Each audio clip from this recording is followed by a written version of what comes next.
Don't miss Guns N' Roses. Red Monday is brought to you by the University of Kansas Health System, the official healthcare provider of the Kansas City Chiefs. Learn more at kansashealthsystem.com/Chiefs.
we head up until 2 o'clock. The next 4 hours, we've got you. A lot of stuff to get into, a lot of football over the weekend that we will talk about and discuss. And looking at the AFC picture, week 2 is not done yet with a couple of teams left to play with the Browns and Steelers tonight, AFC side. And so, the Browns could start off 2-0. The Steelers could be 1-1, and the Browns 1-1. Steelers 0-2. So we'll see what happens with tonight's game. Steelers with the home game tonight. We'll have that for you right here on Sports Radio 810 WHB starting right around 7 o'clock. It is a Monday Night Football doubleheader tonight. Usually that is week 1, but that is now going to be week 2. 913-912-4810 is the text line, but it is a day after a Chiefs game, so 913-3810810. The phone lines are open for the first couple of hours. We'll talk with Field Yates coming up at noon. We will hear from Andy Reid, his press conference, his Monday press conference. We'll hear from him at about 12:30 or so. Mick Schaefer will join us in the 1 o'clock hour. Got some Learn Funniest Best for you before the show is over today. Again, text line 913-912-4810. You want to weigh in and give us a call and give your opinions on the Chiefs, and the phone line's already starting to light up. 913-381-0810. So here's the thing. Let's start right now. Let's start with the Chiefs. They win the game 17-9. They're 1-1 on the season. They found a way to get it done. It was a sloppy game offensively, a dominant game defensively. Now, usually, when we're on after a Chiefs game, I have an idea of what Josh Briscoe's thoughts are on the game because he's the first guy to react around this station for the Chiefs. So I have a pretty good idea. Turn on the post game with the phone, walking around, hanging out with the family, got that in the background, listening to some press conferences. That was not the deal yesterday. What happened yesterday? So yesterday was a very busy day, but it was a blast. Had a lot of fun. So the game is over. Little man had a baseball practice / scrimmage with his fall ball team. That started at 4. So right as the Chiefs game was over, boom, it's let's put your uniform on, let's go. We're getting the car packed up, getting the catcher's gear. Let's get the baseball bag packed up because we played a little baseball in the backyard on Saturday, so let's get that all gathered up. Boom, get your cleats, let's get out the door. We're driving to the practice / scrimmage, and it was when you guys took a break right before the press conferences. So I'm listening. I hear one phone call complaining about that they should bench the right guard. Thought that was an odd one. Was I correct when I said I don't remember there being any penalties on Trey Smith? I think he was talking about right tackle. Okay. But his call was about the right guard. So then we got there, practice and everything's going on, not being able to listen. And then Dave Chappelle after that. So then driving downtown to go to Dave Chappelle with my brother, which was awesome. Completely missed that was happening. Yeah, so busy day yesterday. So I have no idea what your takeaway is, except for the fact that you didn't think there was anything wrong with Trey Smith. that is you are representing me fairly. Let's mark off the what are Josh's thoughts on Trey Smith. Didn't think it was Trey Smith's fault. Didn't think it was George Karlaftis' fault. Done. Now let's get to the other 30 things that are probably something to talk about before that. So that whole thing is covered. Here's my takeaway. Then we'll throw it to you. Then we'll get some people weighing in. We'll hear some clips as well throughout the show. My main takeaway from this, and I think you could have a half full, half empty view. Yep. I start with the half full, typically what I do. Through 2 weeks, the Chiefs have a championship defense. That's the takeaway for me. Through 2 weeks, the Chiefs have a championship defense. And I think it is really timely, Josh, that we had a Fact or Fiction on Tuesday with Todd Lebo in, and one of the questions was, the Chiefs defense will win a game for the Chiefs this year. And about 5 days later, that came true because the Chiefs defense won the game yesterday. The Chiefs offense was along for the ride to do enough. But that is a game where the Chiefs defense of 2018 on the field with the Chiefs offense of 2023 on the field, that they lose by double digits to the Jags because short fields and, big play potential that's there, they give up way more than 9 points. They don't go or force a team to go 0 for 3 in the red zone. This is a team even a year ago that was 31st in the NFL in red zone touchdown percentage given up.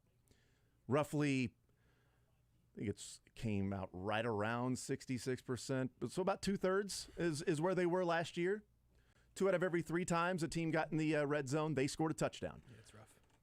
This year so far, the Chiefs are 2 of 6.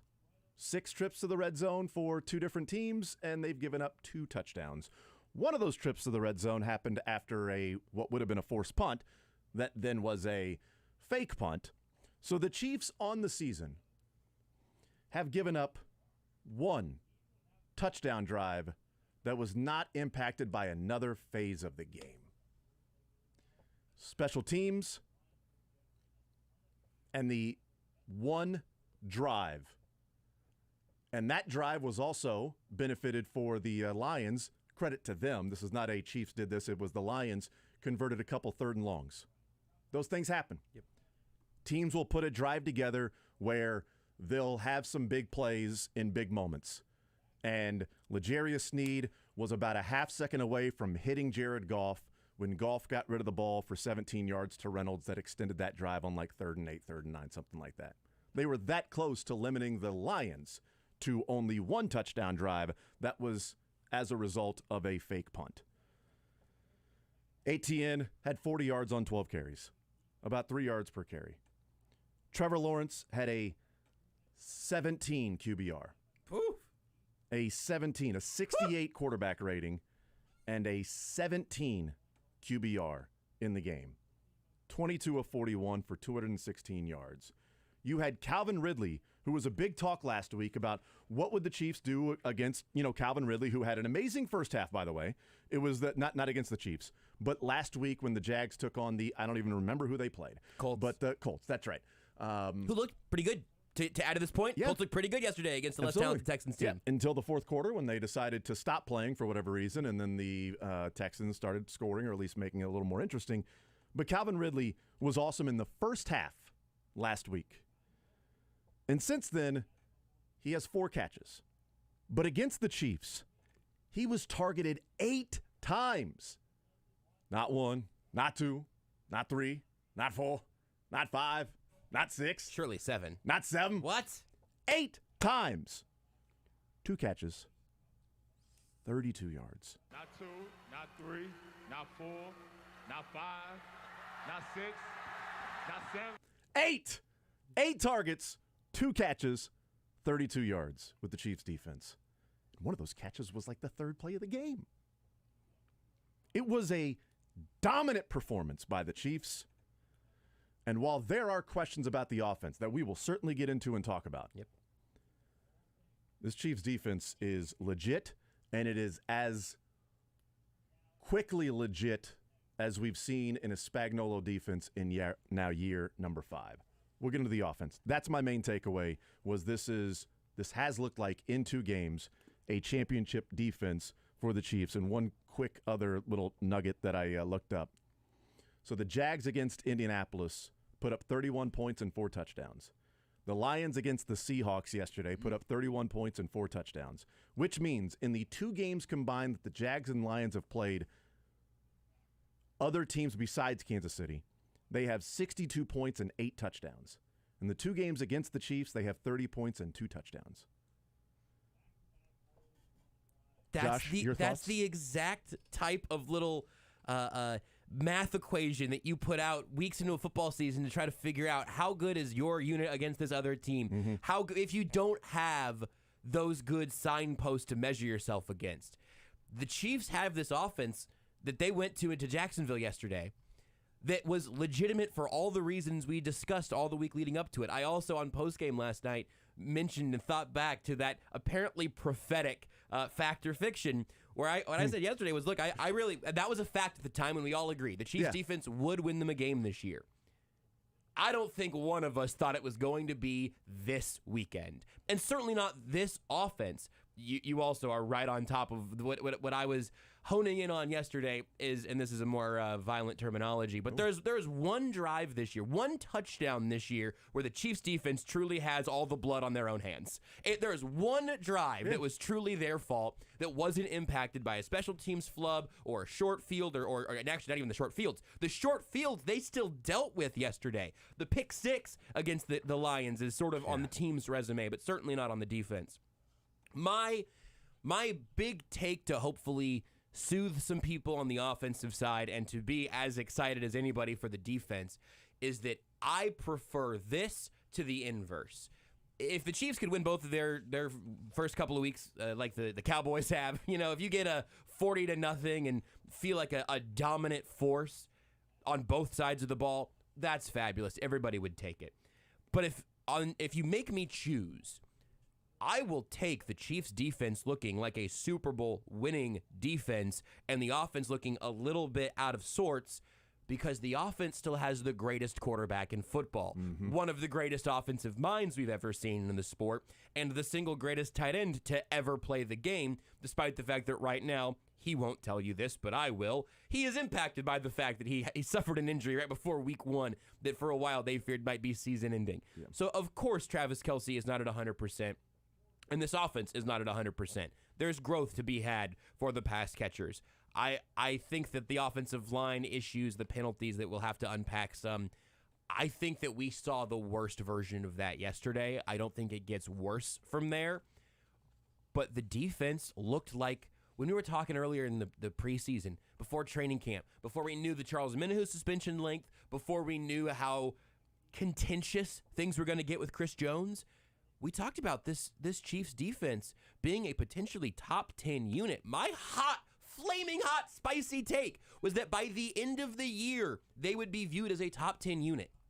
Because you give Spags a full season to tinker, you give him that 6 weeks to see what he's got, maybe a couple more weeks to figure out the rotations beyond that. I felt like I was saying something bold by saying in December, this defense is going to be a force. And they just held a really, honest-to-God, legitimate offense to 9 points on the road in a game where their offense was not making it easy, was not taking the pressure off of them. That's a tremendous accomplishment from that defense yesterday. 913-3-810-810 is the phone number. 913-3-810-810, the phone number. And also, I completely forgot that against that Lions touchdown drive for the Chiefs defense, there was a 3rd and 7 where Goff took the snap and then tried to throw it to the right, and it was incomplete, but it was a delay of game. That the penalty came in late, delay of game. So Goff had already taken the snap and threw it to the right, and it was incomplete. But delay of game, it was 3rd and 12, and then that was the 19-yard pass to Reynolds, which extended the drive. So even that drive, the only legit touchdown drive, they technically got to stop on 3rd down, but it was delay of game. So usually you're like, okay, 3rd and 7, you know what? Maybe something's there. If they throw the penalty, maybe Goff sees that and just throws it out there or whatever, to not give away whatever the play might have been, whatever. But even so, this has been a really dominant defense, and Chris Jones being back makes a difference. And I think you were wrong about your assessment of the end of the year. You should have said by the end of September. I should have. End of September. Happy to be wrong by being too patient this time. Yeah. I didn't expect it to look this good this quick. Yeah, the secondary looks really good. So good. And I'm already thinking about what the defense looks like when Omenihu returns. Yep. Because you throw that guy in the mix with the ability to rush the passer with Chris Jones now, with Mike Dana doing what he's doing, George Karlaftis looks really good. I mean, he should have 2.5 sacks right now on the season. I humbly disagree, but I mean, you got the under. Just I know. Because I had the under. You got the under. Look, man, if he keeps looking like this, it's not going to matter. That first one's not going to matter. Dylan and I can take a little George Karlaftis L, and that's fine with me. If he has 12 sacks, you'll take that L, right? Yep, I will not be a furious George. I will be perfectly happy with that result. You had furious George. You had Mike Danimal that was out there. You had who looks even better. That's right. Like 2 games in a row. What is Mike Dana doing? He just gets better every year. Who does he think he is? You have the king of Sack Nation, and then King Felix. Well, can you have 2 kings? CEO of Sack Nation. That's right. He's the CEO. He's the CEO. I knew that. Stone Cold, or you can call him Stone Cold, whichever. Stone Cold CEO of Sack Nation, King Felix. 913. It looks like a young, exciting defense with an innovative, fun coordinator and a Defensive Player of the Year candidate in the middle of the defensive line. And honestly, how fun is that? And some depth, too. Yes. Like, Brian Cook has to leave the game. Edwards comes in. Nick Bolton leaves a little bit. Tranquil comes in. Willie Gay leaves a little bit. Tranquil comes in. Leo Chanel had a big play on the day. Yeah. Jalen Watson didn't play a snap against the Lions and has one of the biggest third down tackles we've seen so far this year. The guy didn't play a snap on defense against the Lions. And then he sawed a dude in half. Yes. And he also caught the punt at the 1 yard line. Yeah. From Tommy Townsend. Like, Jalen Watson in a couple plays, had a pretty damn big impact. There's the depth that's also there with the Chiefs. Offense needs to get figured out. Let's bring in Jerry to the conversation here. 913-381-0810. Jerry, welcome to the show. What's on your mind, sir? Hey, buddy. I try really hard not to premeditate whatever I'm going to say, and you guys have the statistics down perfect. Every stat you want to know, everything's coming out great. The thing I was talking about was the karma part of it all, and what I noticed from when Sky Moore got his touchdown, the redemption catch, and he went running off the sideline, I run back and forth from the radio to the TV. I like watching it, but I saw Sky Moore run onto the sideline, and he was all happy. And Kadarius Moore, like I always notice, is sitting right there on the bench. And he had such a grin on his face, and he was so happy with Sky Moore catching that catch. I thought, man, that is freaking awesome. So I texted you guys last week, and I said, Chris Jones coming back and everything is great, and I take everything back except my middle finger. Well, all of a sudden, my middle finger lowered down, and it's like when I saw – this is hilarious. When I saw Kadarius Toney smiling at Sky Moore after he caught the touchdown, I was like, a house divided cannot stand. So how can I hate Chris Jones when I see Kadarius rooting for his teammate like that? That's freaking awesome. I love the call. Jerry. I hope that made sense. No, it absolutely made sense. Jerry, thank you for the phone call, man. I appreciate it. Sorry. 913-381-0810. That is an interesting part of, a week ago at this time, even offensively, as the struggles were there, we were talking about the wide receivers and the issues that were there and the drops by Kadarius Toney, and clearly it was a point of emphasis to throw him the ball, get him involved early. Sky Moore had the touchdown, which was a great back shoulder throw. We don't see that very often from Patrick Mahomes, and he hit him right between the 2 and the 4 on the back shoulder. Getting open for the 54-yard catch for Sky Moore was big because that's part of a scramble drill and all of that, so there's trust in Sky Moore doing those things. That was big. Rashee Rice had a nice catch. Noah Gray showed that I believe he is up to the task of being the second tight end option, and there was even a play where Travis Kelce was in the game and Mahomes' quick read was get it to Noah Gray for 9 yards, and I loved seeing that because I feel like there were plays and yards left on the table last week where Noah Gray was really open, but there may not have been that trust or Mahomes simply looking for Noah Gray where 87 would have gotten the ball in those situations. So that was great. And maybe one of the biggest plays of the game was 3rd down and 14 when he picks up 12 yards to set up the 4th and 2. If he gets tackled after catching the ball, the Chiefs are punting before half, and they go into halftime, up or down 6-0? It would have been 3-0 or 6-0, but certainly wouldn't have scored. Yeah, that's right. They would not have scored because they would not have gone for it on that would have been 4th and 9. Yep. Instead, he did what he did against the Lions, too. When he broke a couple tackles against the Lions and picked up a long gain.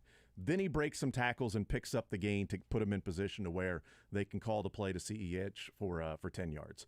So the karma there, that's great. The dialing back, the old when you sort of open up the wheel or whatever in the middle finger. I'm not going to do it because we're on TV there. I'll do it I'm going to do TV. it the pinky like that. Yeah. But sort of then reeling it back in, pulling it back. There was a little bit of that this week, and not even a little bit.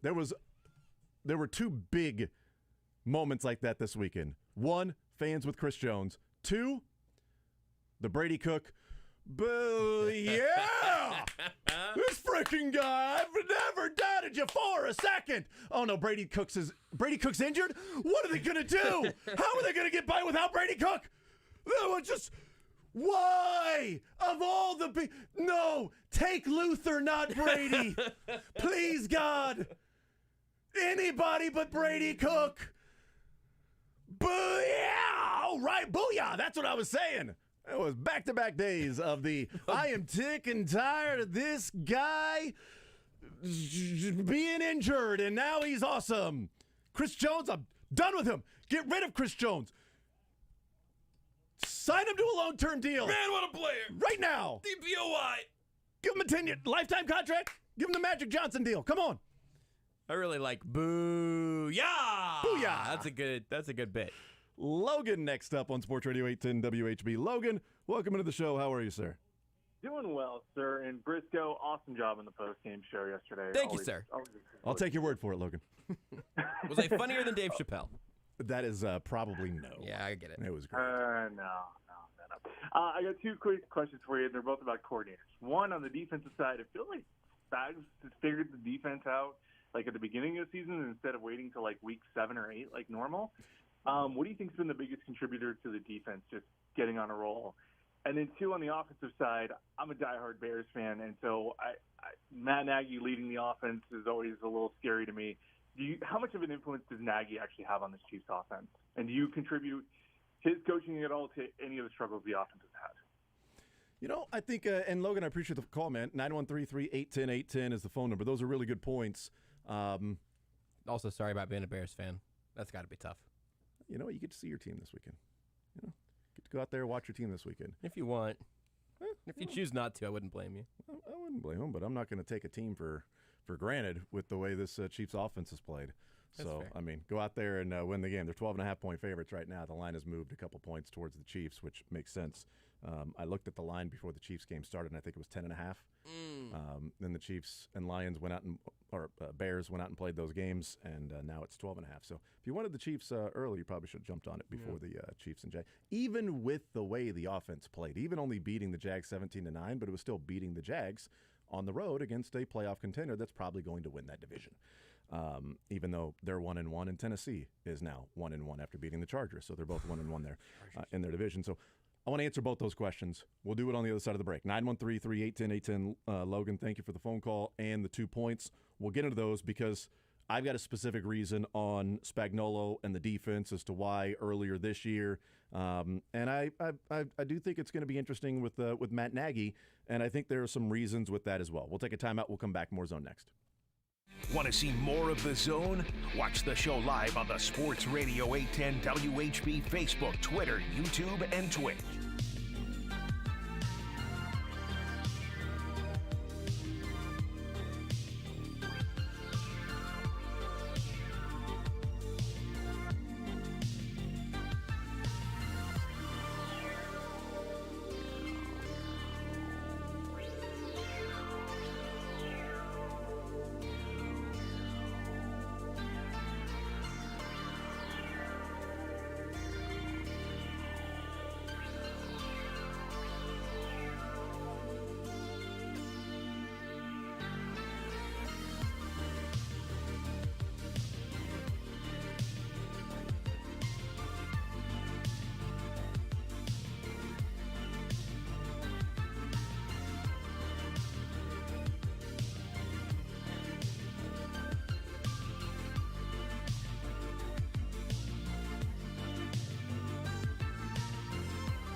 All right, we continue right here on Sports Radio 810 WHB, 913-381-810. Monday after a Chiefs game, day after a Chiefs game. Take your phone calls till noon.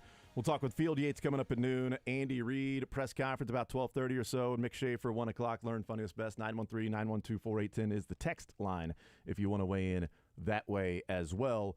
The couple of questions that were asked to us before the end of the previous segment. Let's start with the defense and Spagnuolo. And typically, as the season goes along, you talked about that with why you thought they'd be a top 10 defense, hot take, by the end of the year or in December, whatever. Yep. Why and what are the contributing factors as to why this defense looks better right now? I think it's kind of what we talked about during training camp in that you've got so many returning players that you are not layering in the defense. That last year, was it Justin Reid that said a couple weeks after the Bengals game that they really started feeling comfortable in the defense and all the calls and where everybody's supposed to be and that was adjustments. Like week 13 or 14, like deep into the regular season. So you had that. Then you had all offseason. Then you had OTAs and minicamp. Then you had training camp where I think it's clear that there was an element of Steve Spagnuolo throughout last season figuring out what he had. Who plays where do they play great? Let's see what we have in Leo Chenal. Let's see what we have in Justin Reid. What is Brian Cook? Juan Thornhill was back there as well. Trent McDuffie was out for 6 weeks. Let's see what you have in him. Jalen Watson and Joshua Williams were rotating almost game by game. It was Williams starting. Then the next game it was Watson. Then there were a few weeks where it was Williams. Then there were a couple weeks in a row where it was Watson and just never found that groove with the other guy. And then McDuffie comes back, and then Snead is playing the slot. Then he moves outside, and then McDuffie moves into the slot. There were a lot of different moving parts last year. And this year, you've got everybody that sort of knows their role. Know your role and do your job, you jabronis. Every one of them. And the defensive line, you're adding in FAU. You're adding in Drew Tranquill, and you're adding in a backup safety in Mike Edwards. That's it. That's really it. Everybody else is returning from a year ago last year when the defense was layered in. You will be adding a Minahu, who's not even there to be part of the credit for this yet. I think that is a big part as to why you see the Chiefs' defense this early and how good the secondary looks is because they've played together a full year now, and the only changeover was Juan Thornhill to Brian Cook. Yeah. I think it's maybe you get like threefold, or I think you've mentioned two of Spags knows what he has, and the players know what Spags has. You know what I mean? Like in that's the Justin Reid comfort. It was week 13 last year was Chiefs at Bengals, and then they didn't lose again after that game. The one other element was something we talked a little bit about on Thursday because I thought it was a fun part of Spags' presser.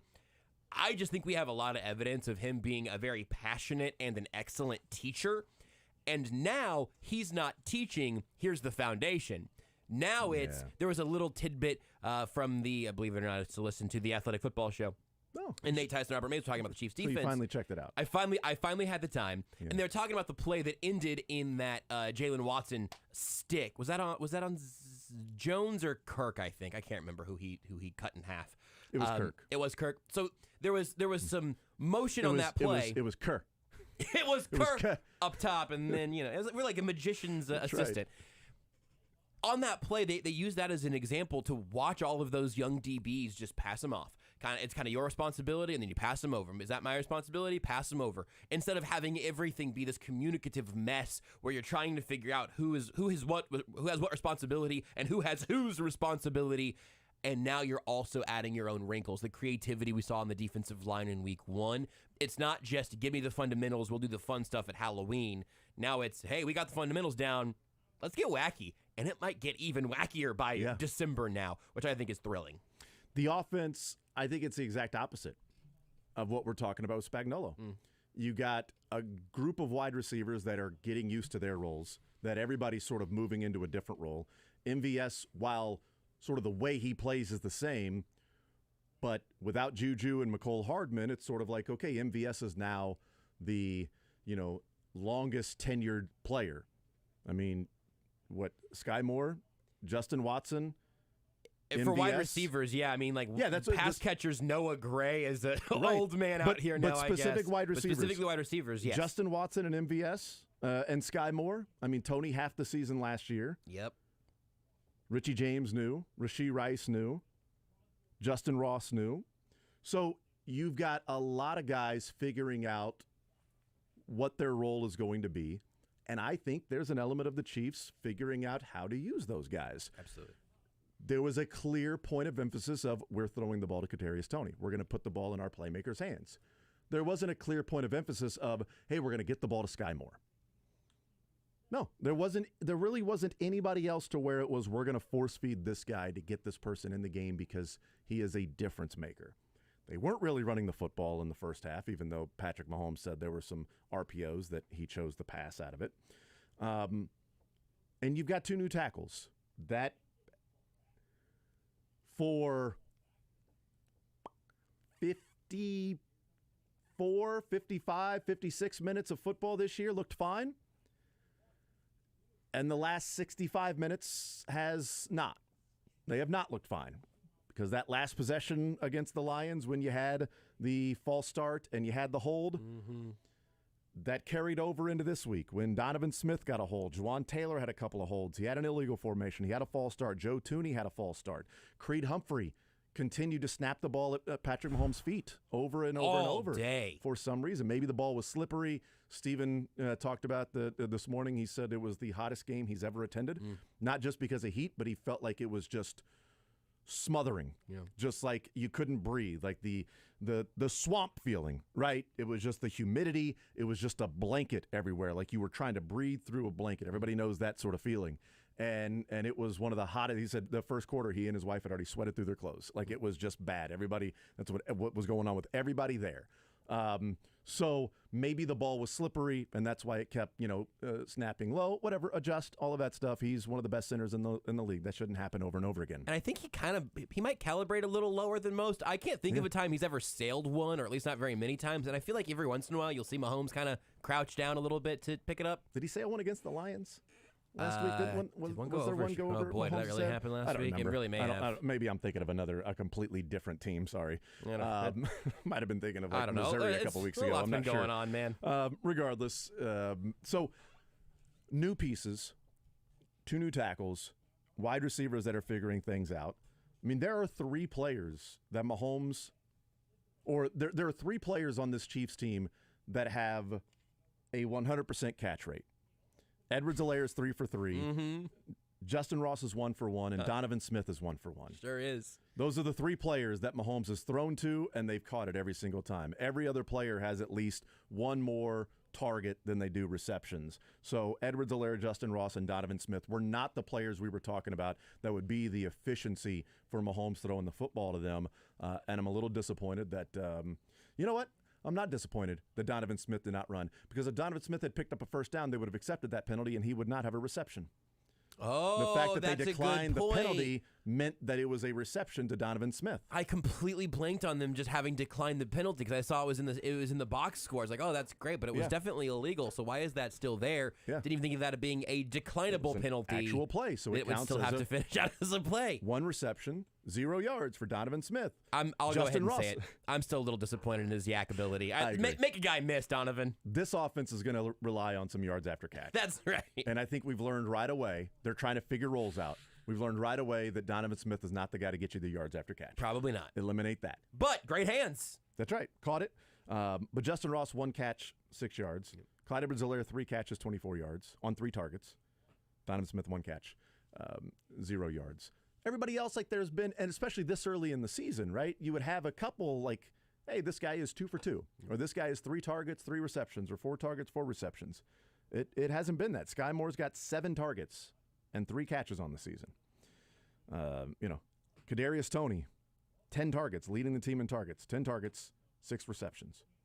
Even Travis Kelce, 9 targets yesterday, only 4 catches. I mean, wow, there are 5 incompletions to Kelce. Yeah. One of them near touchdown's the one that sticks out. Yeah, me too. When you've got over 2.5 touchdowns for Mahomes, that one really, really sticks out. Hey man, listen, you've been leading the charge, but I've been dying in the line of fire right there next to you. That whole parlay that I played with you and Mick here with Shadur Sanders 3.5 over 3.5 touchdowns, Josh Allen over 1.5, Justin Herbert over 1.5, and Mahomes over 2.5. 3 of the 4 hit. And by the way, Shedeur Sanders got 2 touchdowns in overtime. To be able to get to the point. I'm like, he got 2 in overtime. I'm winning this one, baby. Yeah, I would have liked for Kelsey to catch that one. But I think that's the difference right now of the two sides. Typically, we've seen from the Chiefs offense that it's all these guys returning. You got all this turnover on the defense. And let me tell you, if there was a side that I'm okay with the Chiefs needing to figure some things out when you've got Andy Reid and Matt Nagy, and I know the Bears fan, when he's talking about a Matt Nagy offense, the offensive coordinator is the guy that's going to relay the play. Mm-hmm. Now, there is some conversation. There's some, laboratory. There's some putting your heads together and talk about those things with Andy Reid and Matt Nagy. And last year, Andy Reid, Matt Nagy, and Eric Bieniemy as the offensive coordinator. So you do take a mind out of that sort of triumvirate, that three-headed monster. He goes to Washington and does what he did in Kansas City, which is beat Denver. And that's a great point. He did. And now it's Andy Reid and Matt Nagy, who know each other. They've been around each other a long time. The issue to me is not, okay, is there a difference in what they're doing offensively with Matt Nagy? The issue to me is going to be there was one clear person that would not let somebody play lesser than what his expectation is, or he was going to burn your ass. Yeah. He was going to let you know about it. That guy's not there. He's in Washington now. And again, there's a lot of new pieces, so I'm not going to say correlation, causation. Eric Bieniemy's gone, and now there's turnovers and penalties and drop passes. But if it continues throughout the season, then I think there would be a question starting to accumulate of, is there somebody that's not, sort of in the face, making sure that, well, I don't want to come back over to the sideline and have to talk to Eric Bieniemy. Mm-hmm. I don't want that guy who's going to hold everybody to a level that I don't even think I'm capable of getting to. I don't know. I don't think that's where Matt Nagy is doing anything different to hold the offense back. Week 8, Week 9, I think the offense will look a lot different because the Chiefs coaches will figure out how to use certain guys, and the Chiefs receivers will figure out their roles in this offense too. I think that's right, and I think the Bieniemy part is an interesting element of it because we don't know what exactly that dynamic is like. But I'm looking at the guys who are wide receiver, quarterback, running backs coaches now. Most of these guys have been around for a little bit, but it might actually be the first year for David Girardi at quarterbacks coach, mm-hmm. Connor Embry at wide receivers coach, yep. and Todd Pinkston at running backs coach. Yep, all new. You're not going to be... They ain't the one that's going to be in Patrick Mahomes' face. They're not getting into Pacheco or Edwards-Helaire face. Like they're Andy Heck's returning. And I don't remember Andy Heck being the voice you can hear over the rest at training camp. I think he's perfectly fiery, spent his own time in the NFL in his own right. Say, although listening to him talk, he's probably not somebody that I want to mess up Absolutely and then have not. to go talk to. But specifically that, Tom Melvin is not that guy. And maybe it is Andy Heck, and maybe to some extent it's Dave Tobe, but he's the assistant head coach. Mm-hmm. I mean, that's a part of his title. I'm not looking at this coaching staff and saying, oh, there are some big deficiencies in the personalities this coaching mm-hmm. staff has. But much in the way that I think they are still trying to figure out what the best role is for all these receivers, I think they're absolutely trying to figure out whose voices carry in the coaching ranks for what purposes. Yeah. I'm sure you have guys who are the singular coach you want in the film room who isn't going to be the guy who mother bleeps anybody on the sideline. I'm sure you have guys who can raise their voice on the sideline who you wouldn't trust to, not trust might be exaggerating, but who might not be leading the quarterback side of the film room. Yeah. That's going to be an evolution too, and I would be really, really surprised if they look still out of sorts, like we said, week 6, week 8, whatever. Yep, we'll see. We'll talk a little bit more about that, some other things, observations from this Chiefs team, defensively, offensively, special teams-wise. Has not been the start to the season for Richie James that I certainly was hoping or championing. So, that's certainly a conversation moving forward. A drop pass and a drop punt, that's no bueno in the game. So we'll talk a lot more about certain individual or particular things. That defensive line, the impact Chris Jones makes, obvious, clear, but also, a number of other things. And I think an observation of the Chiefs offense that will continue, that will emphasize cleaning a lot of things up. We'll talk about that as we continue. More phone calls till noon. We'll talk with Field Yates, hear from Andy Reid, Mick Schaefer, all still to come. More next. You're in the zone with Jason Anderson on Sports Radio 810 WHB.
Highway 150.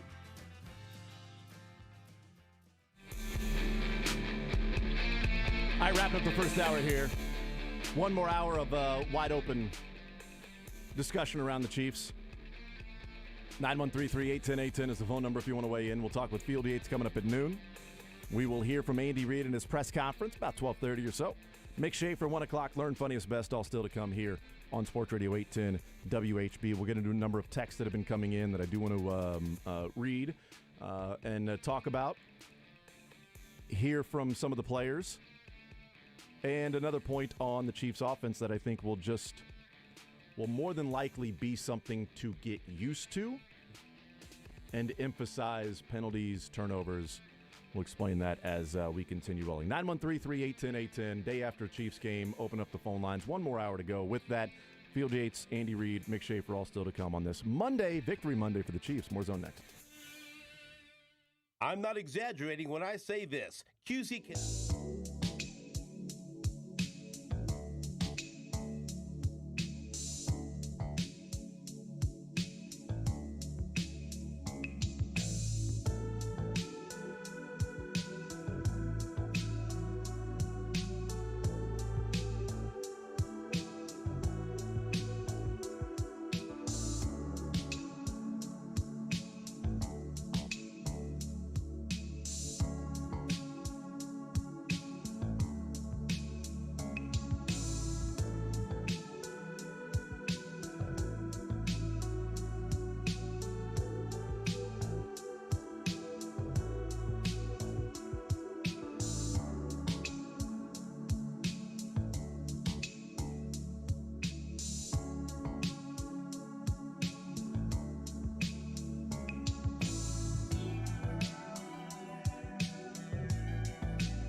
The Zone is brought to you by Guaranteed Foods, official sponsor of Family Mealtime. Enjoy healthier food, more free time, free delivery, and better value. Go to GuaranteedFoods.com. All right, we continue right here on Sports Radio 810 WHB, 913-381-0810. Taking your phone calls up until noon. 913-912-4810. Text comes in, says, I would love to see the Chiefs use Kelsey and Gray like the Patriots use Gronk and Hernandez. Sucks for Gray, so sorry about that, A couple amendments, I would suggest. Yeah. I don't want them to use them exactly like the Patriots used Gronk and Hernandez because I don't think we need Noah Gray to paint houses. I think he can just simply be a football player. I think letting him just kind of do his thing is great. Yep, absolutely. Just be that guy. Also, not to be a dingus about it, but I don't think either one of them are built like Gronk. I love Travis Kelce and Noah Gray. Do not get me wrong, but I don't know if that's in the. I think he's just talking about how they utilize those two tight ends, and it was like you'd pass it to whoever. I mean, it was really Gronk and Hernandez. Those were the pass catchers, really, the main guys on those offenses. I think we might see Andy Reid get a little frisky, a little more 12 personnel. I think Patrick Mahomes, the more he becomes comfortable in knowing that Noah Gray is going to be a target that he can trust, I think, especially back-to-back games where he's got a big run after the catch, of breaking tackles.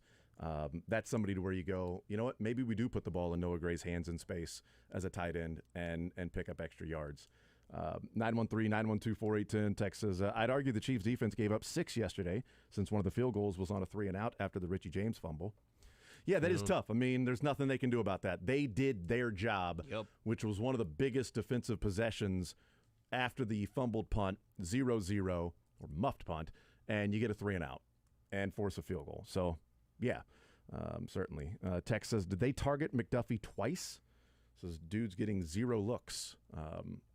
Yeah, he's been. That's a great question. Good. We did not hear his name very much. No, we did not.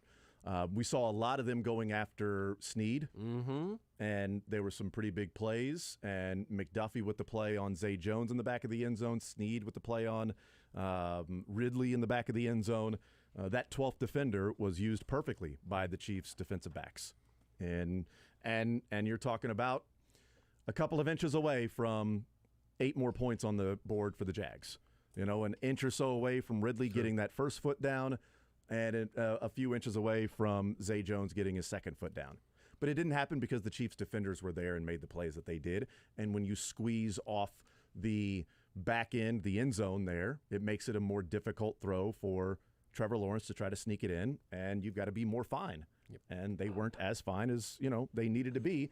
And you credit the Chiefs defense too. And that's the part of it that I think is important, is that, hey, it's not just Lawrence missed long and the guys couldn't drag their toes in. It was the Chiefs using the boundary as that 12th defender, as your coach to do, is an advantage to the defense. One of the very, very rare ones that defenses still have.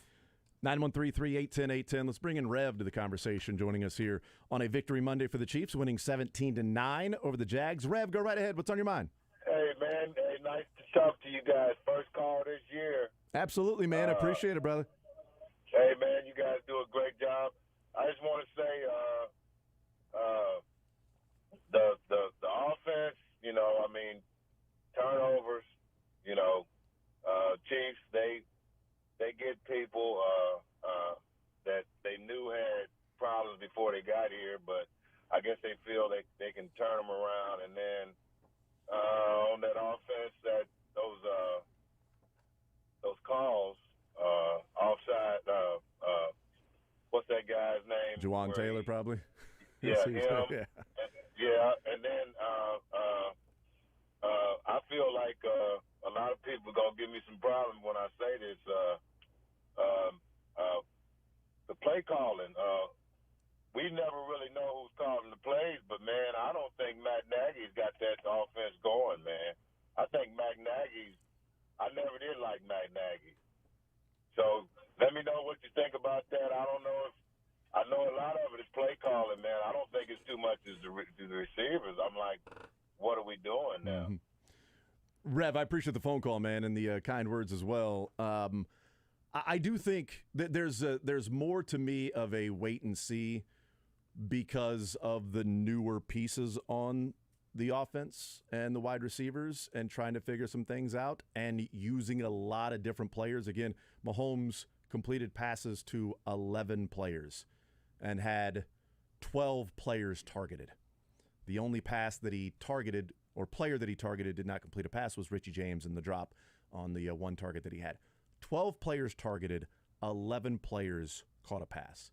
It's not something you typically see, but I think it's something right now that the Chiefs are figuring out. I would guess at the end of the season, that number is going to be smaller. Those, maybe second half of the season, maybe starting in week 5, when they really get a feel of what this player is going to do, how we're going to utilize this guy over there.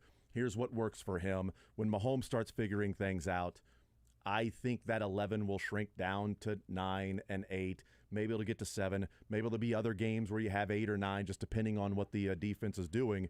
But I think that's going to be a storyline of this Chiefs team moving forward, is figuring out how they're utilizing the wide receivers. Whether that's on Matt Nagy or if it's on Andy Reid. And that's the whole thing that I think is also fascinating of the conversation around this year, is because you did have people that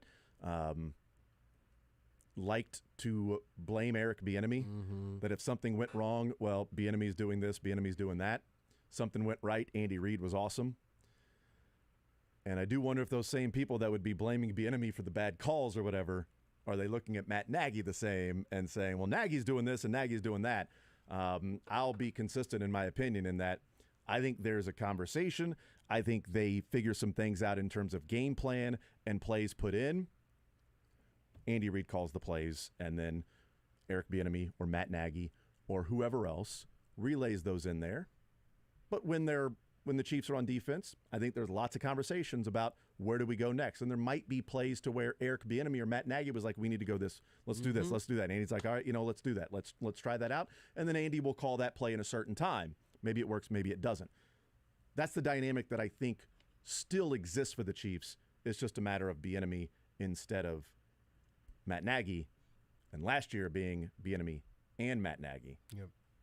I think that's all right. The other thing with the rotation, Sam McDowell tweeted out kind of the Chiefs had trimmed the receiving rotation some, looking at the snap counts. MVS got 55 snaps. Sky Moore got 39. Justin Watson got 31. Kadarius Toney had 19. Rashee Rice, 12. Justin Ross, 9. Richie James, 3. Now, that is still all 7 active receivers getting offensive snaps, and I'm still not deeply in love with the first 3 names that rattle off the list there, because Kadarius Toney, you saw them like we talked about. That was a real effort to get the ball back in his hands, but that was early on. He only played 19 total snaps, so my inclination there is to believe that they put in a package for Kadarius Toney, an early game plan for him, but then the standard offense was MVS, Sky Moore, and Justin Watson. Yeah. Rashee Rice needs to play more. Justin Ross should probably play more, but Rashee Rice needs to. And what the Chiefs, I think, showed us is, hey, we've got some stuff. We're gonna get the ball to the playmakers on purpose this way, but standard operating procedures, MVS, Sky Moore, Justin Watson. What was the Sky Moore snap count? 39. 39, okay. 55 that's the for one I MVS, missed. 39 for Sky. Cool, that's the one I missed. The other ones I was able to write down. 913-3-810-810. Let's go to Kyle next up on Sports Radio 810 WHB. Kyle, go right ahead. What's on your mind, sir?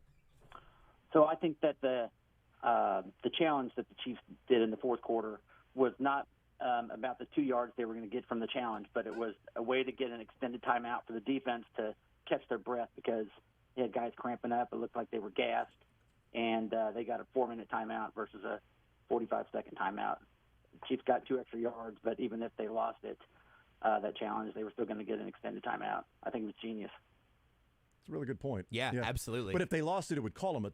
It would use a timeout. It would have. It still would have been a longer timeout than just calling it. Right, but you still take your and Kyle, I appreciate the phone call. I'm glad that Andy Reid twice challenged plays that I'm like, you got to challenge that. Yep. And both of them ended up being laterals or backward passes. The one that was to Agnew that L'Jarius Sneed recovered, that was called an incomplete pass, which looked pretty obvious live, by the way. Yes, I thought so too. That was like that's a backward pass. Like the official, you're right down the line of scrimmage.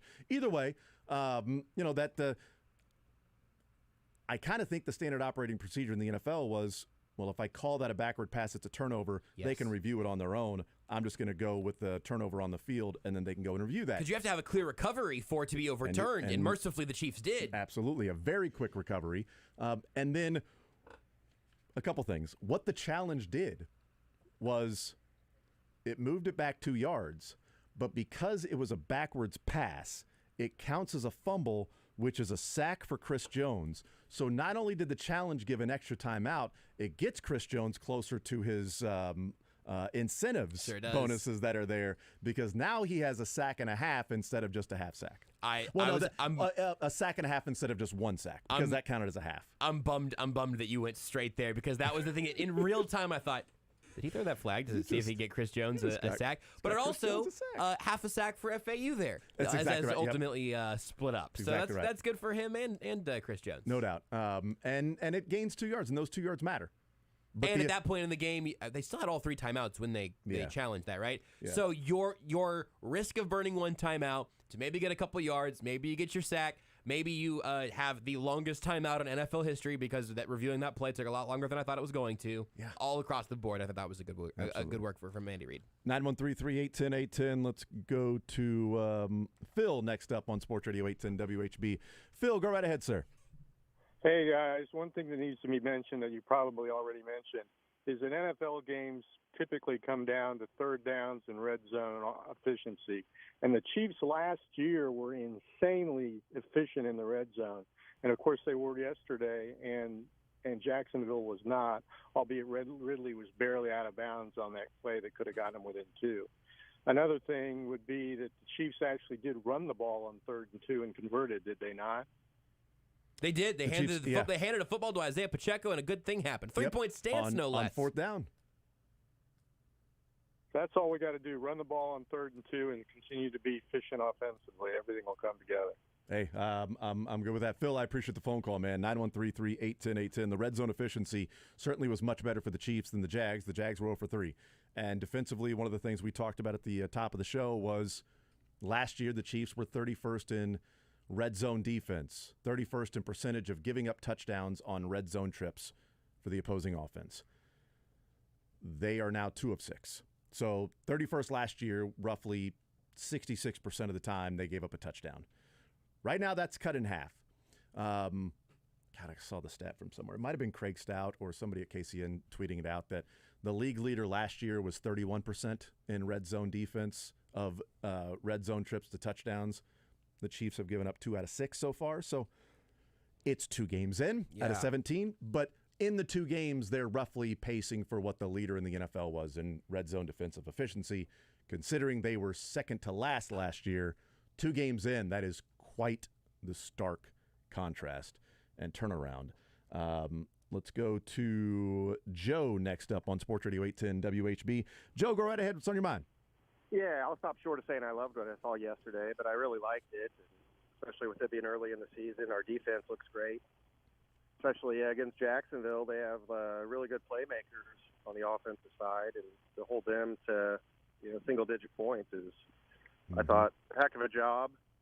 Our offense, I don't think we're really clicking yet. I think we have the playmakers, and I think Reed will get it figured out. A lot of turnovers. I think once we eliminate those, we'll be fine. But with 7 wide receivers, I think they'll plug different players in, and the cream will rise to the top eventually. But I definitely liked what I saw yesterday, and it's early in the season. We're not going to win the Super Bowl in week 2, but I'd say every year the Chiefs won't win it all, but every year they could win it all. Hey, I'll listen off here. Joe, I appreciate the phone call. That's a great way to put it. Certainly, that's how I felt going into the season. It's probably how I'll feel next year. Now, I picked the Chiefs to win the Super Bowl this year. I don't know if they will, but I know they can. Yep. And next year, I don't know if they will, but I'm pretty sure they can, depending on a lot of factors and things like that. For instance, who was it at ESPN? Gave his reactions and overreactions, not overreactions and overreactions, I should say, after 2 weeks of the NFL season. And one of the topics that he used was Bengals missed the playoffs. And his response was not an overreaction. The reason he did was, or the reason he went there, his reasoning behind it was that 6 times in this new divisional era, a team has started 0-2 with the 2 losses being in division. 0 for 6 in making the playoffs for those teams. Brutal. And Joe Burrow limping off the field and saying he re-aggravated that calf injury. Let me just tell you, if the Bengals could do it all over again and they had a crystal ball, Burrow would be looking to come back for week 3 because they're 0-2 0-2 anyway with Joe Burrow, and he re-aggravated the calf. And if he re-aggravated the calf, that ain't something that's going away anytime soon. And the question then for them is, do you push through because you're already 0-2? If you sit him for 3 weeks, are you going to be 0-5? And then your season's toast. So they are in a rough spot. That was the big reasoning behind it, is the offense looks broken, and Joe Burrow's calf muscle, the fact that he had to leave the game early, is a big freaking deal because he missed all of training camp. They've got some things to figure out, and he may not be 100% for a while. Or maybe ever. Next up, or this year, I should say. Next up, they get the Rams on Monday night. That Rams team looks significantly spicier than they did before the season. And that was a fun game, fun back and forth until late when the Rams sort of took a little bit more control over that one. But that was still a fun game. 913-388-10-810. Let's bring in Teller to the conversation. Teller, what's going on, man? How are you, sir? Gentlemen, always a pleasure. What's on your mind, sir? I know that coming into the season, Mahomes had to mind meld with somebody, but it's actually advanced. He sure didn't do it the first week. But can someone tell MVS that you're a big guy and just run over those little quarterbacks? Well, MVS, that play was definitely had a couple of stars next to it, and not for in a positive way of doing that. And I've got a question this about Chris Jones. Now, this should be an important game this week because the Bears are really the only other team besides the Chiefs that can hold him. So if he sees how bad they are, then he'll want to come back to the Chiefs. It's interesting. Teller, I appreciate the phone call, man. The grass will not be greener in Soldier Field. No, it will not. Is that game here? That game is here. It is here, yes. Well, it doesn't matter. I thought you meant like just in general. It does. I said it just meaning in general and then thought, well, that doesn't really make sense if the game's at Arrowhead. It is at Arrowhead, right? Yeah, okay. Texas, watch the Bengals tank for Marvin Harrison Jr. Oh, you shut your mouth, Texter. You block your number. Block your own number. That was the same text that said Gronk and Hernandez. Like that. So now Marvin Harrison Jr. is going to the Bengals and Noah Gray's going to be a murderer? Come on, Texter. The hell, man? They won a game. I would say, though, if they get Marvin Harrison Jr., there would be no reason for them to re-sign T. Higgins. No, it would. All of a sudden, he would be available. Make a lot of sense. Just saying. Now, I'm not saying that I want them to get Marvin Harrison Jr., but I certainly would be okay if the Chiefs end up with T. Higgins. That would be perfectly fine. I do want to talk about the offense a little bit. And one of the things that I had discussed at the end of last hour was something going on with the offense that I think is going to continue, but emphasizes even more the mistakes that are there. So I went through the 10 drives. And to sort of emphasize the point, I wanted to go through them with a couple of highlights of those. And because Teller brought up MVS. Second play of the game, MVS has a first down. And then he jumps backwards to try to pick up more yards, and he's tackled. And we thought, I say we as a collective, everybody, of, oh, God, short yardage situation. 3rd and 1. All right, they're going to pick this up. And then they threw the ball to Donovan Smith. I know that was not the play, and it was, I think Mahomes saw Kelsey over there, and then when he ducked and went to his right and then looked back, I think the open guy was Kelsey to him. Big body, white jersey. Yep, there's Kelsey. And as soon as he threw it, he was like, well, that ain't Kelsey. That's not Kelsey. He doesn't look anything like him. So that play. Then they end up punting. Second possession results in a punt. They start at their own 14-yard line. They go 8 plays, 48 yards. They're facing a 3rd and 10. Travis Kelsey picks up a 17-yard catch on 3rd and 10. It would have been 1st and 10 at the Jags' 21-yard line. Donovan Smith hold. It's now 3rd and 20. A little toss to Jerick McKinnon, 11 yards, and a punt. Possession number 1 brought back by inability on short yardage situation, but also just pick up the first down. The second possession, a holding penalty that ended what was a pretty efficient drive. Yep. Third drive, starting at their own 25. 4 plays, 14 yards, 3rd and 7. Justin Watson, 14-yard catch, fumbles. This is right after the turnover on the punt for Richie James when they were thinking they were going to get the ball back. Yep. So they fumble. Turnover. 2 plays, 1 yard on that. 5 plays, 27 yards. And then Travis Kelce elbow dropped a ref. I guess that's right. That's that one. I didn't see it because it didn't happen. But. The fourth possession started at their own 43. 1 play, 1 yard. It was a Creed Humphrey low snap that Mahomes had to pick up and then picked up a yard. 2nd down and 9. Juwan Taylor false start. 2nd and 14 interception. So that drive had 3 plays 3 snaps they took. A low snap, a false start, and an interception. Blah. 5th drive. Touchdown. Started at their own 50. They started off with a sack. -7 yards. Kelce picked up an 8-yard catch, but illegal formation. So then what would have been like 3rd and 9 ends up being 2nd and 22. They throw the ball to MVS for 8 yards. 3rd and 14, Noah Gray for 12. Maybe the biggest play of the game. And then Clyde Edwards-Helaire on 4th down, the pass out to the side for 10 yards. And then the next 3 plays, Kelce 7, Gray 16, Sky Moore 9-yard touchdown. That touchdown drive of only 50 yards had to overcome a sack and a penalty for them to score. The next possession starting at their own 19-yard line to start the second half. 7 plays, 81 yards. They had plays of 31, 0, 0, 34, 1, 6, and 9 for the touchdown. 3rd and 10 was a 34-yard pass to Watson. 3rd and 3 was the 9-yard touchdown to Kelce. 0 penalties, 0 sacks, 2 big plays, clean touchdown. The old Chiefs. The next play, or the next possession, at their own 9, they ended up punting. First 2 plays picked up 14 yards.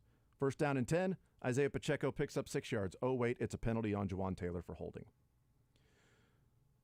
Then it's a penalty on Juwan Taylor for holding on the next play. And then they end up punting. 2 penalties, Taylor holding twice, and brought out of the game a little bit. Next possession, punt. Started at their own 23. 1st down, Kadarius Toney fumbles the ball. Loses 11 yards. 2nd and 21, incomplete. 3rd and 21, Toney 5 yards. Punt the ball. 9th possession, they get a field goal. They start at their own 25-yard line. They go 65 yards. Here are the plays. 15, 11, 10, 3, 0, 6, 2, 3, 15.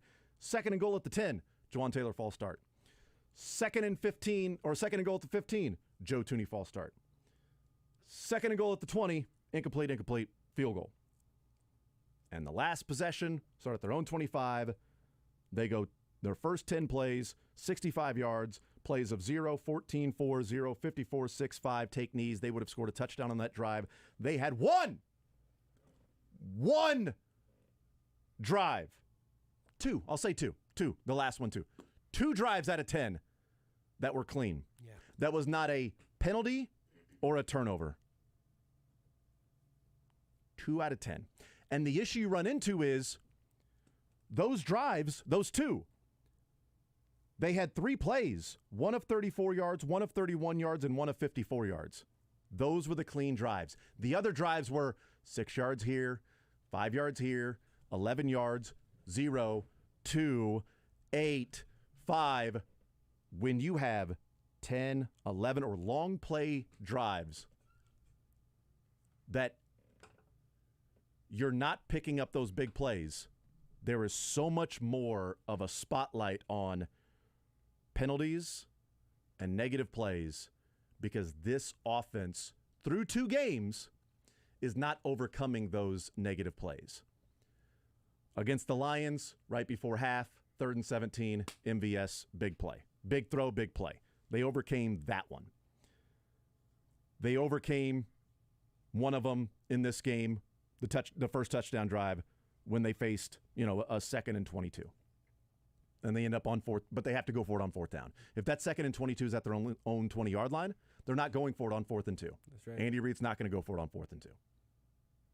So that worked out in terms of field possession.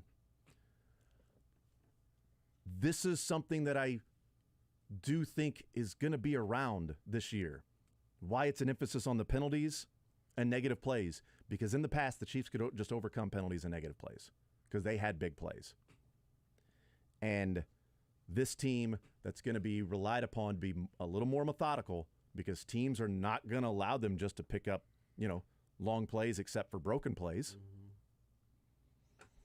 That a penalty's killing drives. Turnover obviously kills drives, but they had a fumble by Richie James, a fumble by Justin Watson, and a fumble by Kadarius Toney. They recovered one of them, but it ended the drive. It allowed them to punt because they recovered it, but that killed the drive. First play, minus 11 yards. Done. This offense on their own side of the field right now is not equipped to overcome that. And I think I'm still right now, with all the hesitance in my voice that you can properly hear, I think I'm still of the mind that the game we saw yesterday is going to be the most we ever talk about Jawan Taylor in a single game in his entire Chiefs career. I think, I'm not betting my life on it. I'm not even betting my DraftKings account on it. But I think when you have an entire narrative throughout a week of, we're going to send this out to all 32 teams, but it was really the debacle on Thursday Night Football opening the season that really offended me. That really, that Roger Goodell had to grasp his pearls close to his chest and say, I do declare, I cannot believe we have seen such illegal formation. Mr. Beauregard. Mr. Jawan Taylor. Did you see how early he was leaving my I do declare that a false start. Think of the children. I do think that when he's the poster boy of this new little area of emphasis, the NFL has a way with their areas of emphasis that they are going to overemphasize it for a while and then eventually forget about it slowly but surely, and then January comes around and it's like nothing ever changed. They weren't calling it around the league that I saw yesterday. They certainly weren't calling it Thursday night against the Eagles and Lane Johnson. And I'm not calling for them to. I really don't care. Just if it's even across the board, we're fine.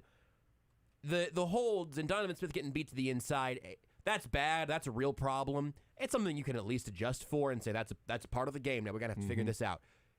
Mahomes said this afterwards, too. It really did feel like borderline like picking on Jawan Taylor. Borderline might be honestly too soft. It felt like picking on Jawan Taylor. And maybe he does have to change a couple of things about his alignment. Hopefully not the snap count thing, because he's got that down to a science. But when you have some middle-aged dudes at field level with their naked eye just trying to watch 22 players at the same time, there's so many moving parts. That's how it didn't ever get called until the last drives against the Lions. Which was an actual false start. Which looked like an actual false start. There was the emphasis. All right, we're gonna watch 74 today, and we're gonna be watching him because if we miss this 5 times today, we're gonna get a letter from the league. Well, next week that's probably not gonna be the case for a game between the Chiefs and the Bears when everyone just wants that thing to get over with without anybody getting hurt and without the Bears having to fire everybody. I mean, I think this is gonna be the peak of that sort of bell curve of emphasis on the specific alignment and false start issues. But can the Chiefs be a team that overcomes a holding in a few big drives a game? That's a question they're going to have to answer, even if my hope for the Jawan Taylor type of penalties, even if that's correct. If that's not the case, if what we saw yesterday is what we see 16 more times this year, we're gonna have some uncomfortable post-game shows, which I'm used to, but it will be even worse. We'll take a timeout. We'll come back. We'll get back to the phone calls with Mark and JJ on hold. 913-381-810. Some texts as well. 913-912-4810. We will take a timeout. I think it's clear the emphasis from the NFL was not about the NFL cracking down. The emphasis was about Jawan Taylor because nary a call or a complaint about Lane Johnson from Thursday night and doing what he has done his entire career for much longer in his career than Jawan Taylor.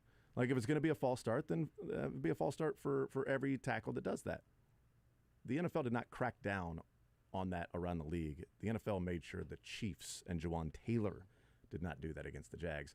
And as we said, when you said, when's the last illegal formation penalty? I said, this Sunday. Yep. Against the Jags will be the most recent illegal formation of a tackle lining up in the backfield. We'll take a timeout. More Zone next. Want to see more of The Zone? Watch the show live on the...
All right, 913-381-0810. Let's get back to the phone lines. Last couple of segments before we hear from Field Yates, our NFL insider from ESPN, and then we'll hear from Andy Reid. Mark next up on Sports Radio 810 WHB. Mark, go right ahead. What's on your mind, sir? Good morning, gentlemen. And to you as well, sir. You bet. First question, on the play that Cook, our safety, got hurt, it was a long pass. I think it was Calvin Ridley. How in the heck, when you tackle somebody from behind before the ball gets there, is that not offensive pass interference? I mean, it was so absurd. If the roles were reversed, it may have been Zay Jones. Who knows? It doesn't matter. It was a Jags receiver. If the roles were reversed, Mark, we all know that's a 50-yard penalty on Brian Cook. That's they moved that to an easy call. Nobody debates it. Easy enough. Move it ahead 50 yards and just, well, you can't do that. But my God. Well, what was even worse is the announcers were like, whoa, what a great play by the receiver. Well, who was the color? I like Ian Eagle, but who was the color announcer? Charles Davis. That's right, Charles Davis. Not as big a fan of Charles Davis. Nice enough guy. Seems like a good dude. Yep. I don't know. Same boat. But he was just sort of laughing. It's like, well, he's there a little bit early. Yeah, I mean, he turned into the defender. So yes, he did, which means it's pass interference. Like, that is it's very frustrating that would not be called when it was the most obvious pass interference call, yet the one on the sideline with L'Jarius Sneed sort of hand fighting with Ridley, who goes out of bounds, is called pass interference when it was both guys sort of battling when Ridley goes out of bounds. Like, that's one was incredibly obvious. The other one was 50-50. Like, I'm with you, Mark. That was absurd. You bet. Second question, and I was right with you, Jason, but is Richie James going to recover to be helpful? He only got 3 targets, I think, and obviously muffed the punt, and I had expected him to become a pretty good possession receiver for us to move the chains. Yeah, I thought so too. Yeah, he's got 3 targets, 1 reception, 6 yards, and a muff punt. He also has another one where he was down, but the ball still popped out at the end of a play when, his elbow hits the ground, it pops out. That's never good. Even Dave Toe pointed that out. He was like, he was down, but the ball came out, which is probably a point of emphasis. Hey, I'm not a big fan of the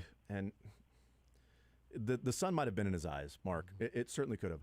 I'm not a big fan of going to the sideline and, like, overly demonstrative, like looking up and doing this, like, trying to block the sun when he's on the sideline. Like, okay, the sun was in your eyes, but it seemed a little theatrical on the sideline of the sun was in your eyes. It may have been in his eyes because when they slowed it down and they saw the football sort of hit the side of his helmet and his shoulder pads, he was looking straight ahead. Yep. So the sun might have been in his eyes as to why he couldn't see it. Maybe that's why he moved his head back down. But he also could have been moving his head back down to look at the player right in front of him and wasn't concentrating on the football. Yeah. Either way, his head was not looking up at the football. It was looking straight ahead. And so maybe that was because the sun was in his eyes.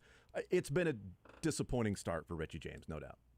Last thing, and I'll be quick, and I'm going to paraphrase Andy Reid. How about them Tigers? Hey, Mark. Darn right. Appreciate it, Mark. 913-381-0810. We'll talk a little bit about that game coming up with Mick Schaefer in the 1 o'clock hour, and then certainly a little bit more about that tomorrow as well when we've got Braden Gall with some college football. But, yeah, it was a big weekend for Mizzou and Vegas. Vegas. What do they know that we don't? I don't know. I don't care. I'm taking the Cats minus the points. Given the points and taking the Cats, Vegas might be smart. I'm not buying Vegas just knew it was time for Brady Cook to start airing that sucker out. Who didn't see that coming? My God. Someone who has 2 thumbs and is pointing right at me, this guy. Did you see when I tweeted, let Brady cook? That make you feel anything? That feel anything? Would you tweet? I'm sorry. Let Brady cook. You got to let Brady cook. I thought about tweeting that, then I thought, that's dumb. I'm not going to do that. That's never stopped me before. It's usually never stopped me either. Let's go to JJ next up on Sports Radio 810 WHB. JJ, go right ahead. What's on your mind, sir? Hey, fellas. Hey, Jason, I'm super intrigued by something you said a few minutes ago, which was, if the Bengals had a crystal ball, maybe hold Burrow out. And for all of you, I'm going to do my best, Nate Taylor. I'm kind of worried about that with Kelsey a little bit. Like, obviously. Is there something to worry about with Kelsey? I'm a little worried about it. I feel like. Josh, should we be worried obviously. about it? Love it, JJ. Love it, JJ.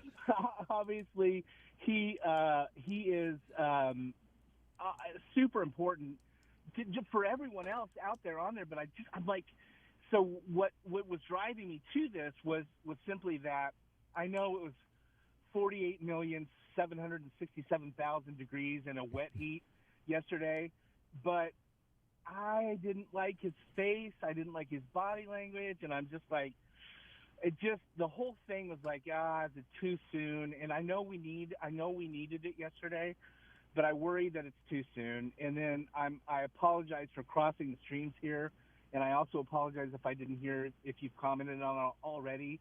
But the thick kick was terrific, but it really erased that really weird delay of game that made it 61 yards. Yeah. So I was just kind of curious if you had any thoughts on that, and I will hang up. Thanks, fellas. JJ, I appreciate the phone call, man. Yeah, we haven't weighed in on that just yet because talking a lot of Chiefs, but if that hits the crossbar, it might be a fireable offense. I mean, just they thought it was a timeout, right? Can we all agree that after the spike, Eli and the staff thought it was a timeout? It's the best. I did not assume that because I have not assumed a single thing about that sequence. And I didn't hear him talk about it post-game, so I don't know if he tried to. He joked and he said, well, I wanted to make it more dramatic and make it a cool answer. 61-yard Cool answer, and a head coach we're all very confident in. Which is also what I tweeted out. I was like, Eli, crazy like a fox, that wanted to add the drama. It's okay for you to tweet that because it's not your job. Yeah. I would like to know his real answer. Yeah, that one was head-scratching. But it was also embarrassing, is what it was. Like, they spike the ball. They do what they have to do. It's a 56-yard attempt, and it's already going to be a longer – he missed a 54-yarder earlier, but it wasn't because it wasn't long enough. I mean, it was halfway up the damn uprights on a 54-yarder, so he typically has the leg for that. But I think they thought it was a timeout, and they were just over there huddling and talking what they were going to do as to whether or not they wanted to get one more play to get maybe a little bit closer, or it's not there, just immediately throw it away. But then he runs the offense out there, and I think at that point he was going to run the offense out there just to spike the ball again, just to snap it and spike it again, because it was second down at that time. So you could have done that just so the play clock didn't expire. Yes, I think that's right. Run out there, snap it, throw the ball down, and it'll take a couple of seconds off the clock and then go and kick it. But you shouldn't be in a position of panicking with 4 seconds on the play clock and then looking over at the official like, what the hell? With the official, I think, should look back at him and go, what the hell? Yeah. You didn't call a timeout there, dude. You actually called a timeout earlier on a first down throw that stops the clock. Yeah. Now to reset the chains, but it still stopped the clock. Then you called the timeout. Maybe be a little smarter with that. Either way, worked out. Thicker kicker came through and took care of those things. But the Kelsey is an interesting conversation. Yeah. Because Kelsey threw 2 punches in training camp, and his first game played in the regular season, he looked like he was borderline out of control at times. Yeah.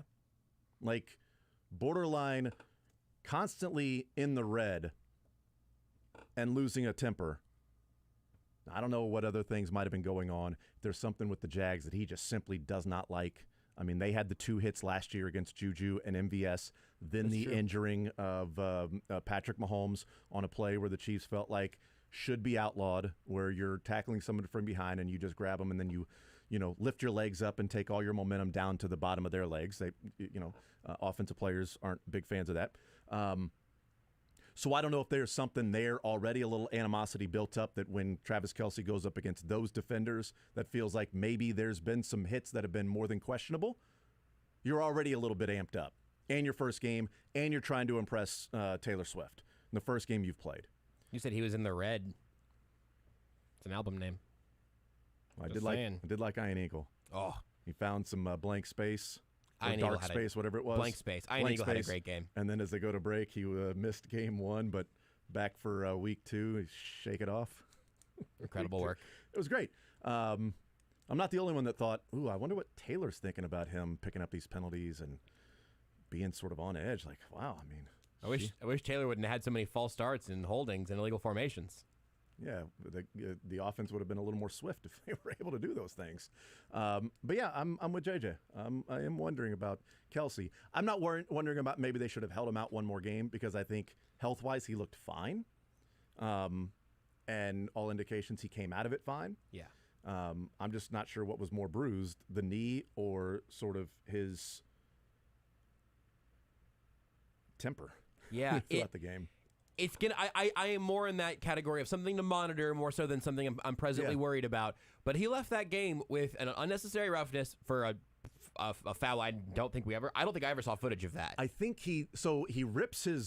Sorry. So no, he first was that one, unsportsmanlike conduct. Right. And that's when he pops the helmet snaps.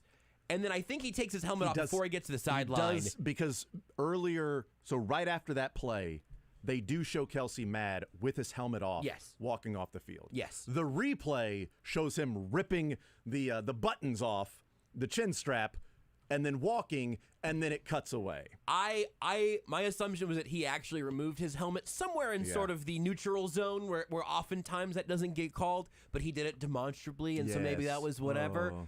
Unnecessary roughness late in the game, right towards the end, right? Mm-hmm. Don't know what, some sort of shoving match. Could have been a unsportsmanlike to punt the ball into the stands, and now you're talking about Travis Kelce getting ejected? I don't remember the order of all of that. I don't remember which one would have come first there, but like, I think that's a bizarre resume for the helmet, the punt, and then the end of the game. That was the he could have gotten ejected after the touchdown. Yeah, that's a tough spot to put yourself in for a guy who has been through a lot of teams talking bleep to Travis Kelce for a long time. Yeah. He didn't hear anything new yesterday, I don't think. Yeah, I just to me it's sort of.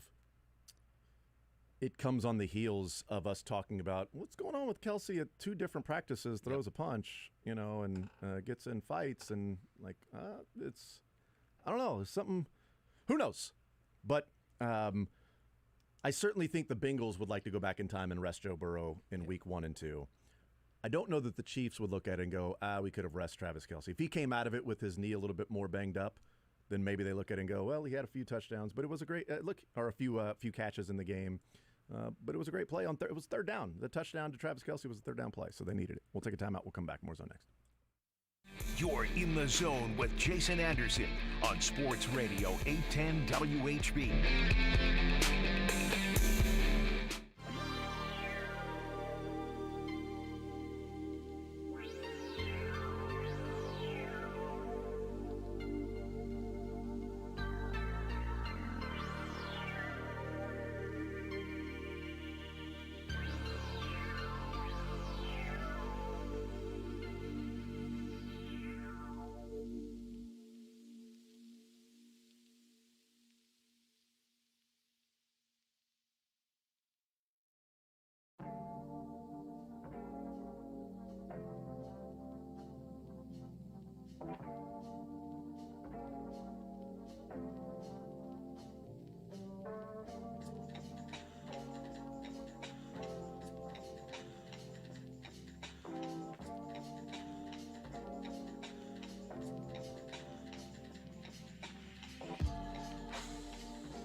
All right, wrapping up this hour, we will talk with Field Yates coming up on the other side of the break. Our NFL insider from ESPN, get his thoughts on the Chiefs game against the Jags and some other AFC/NFL questions and storylines from the first couple of weeks.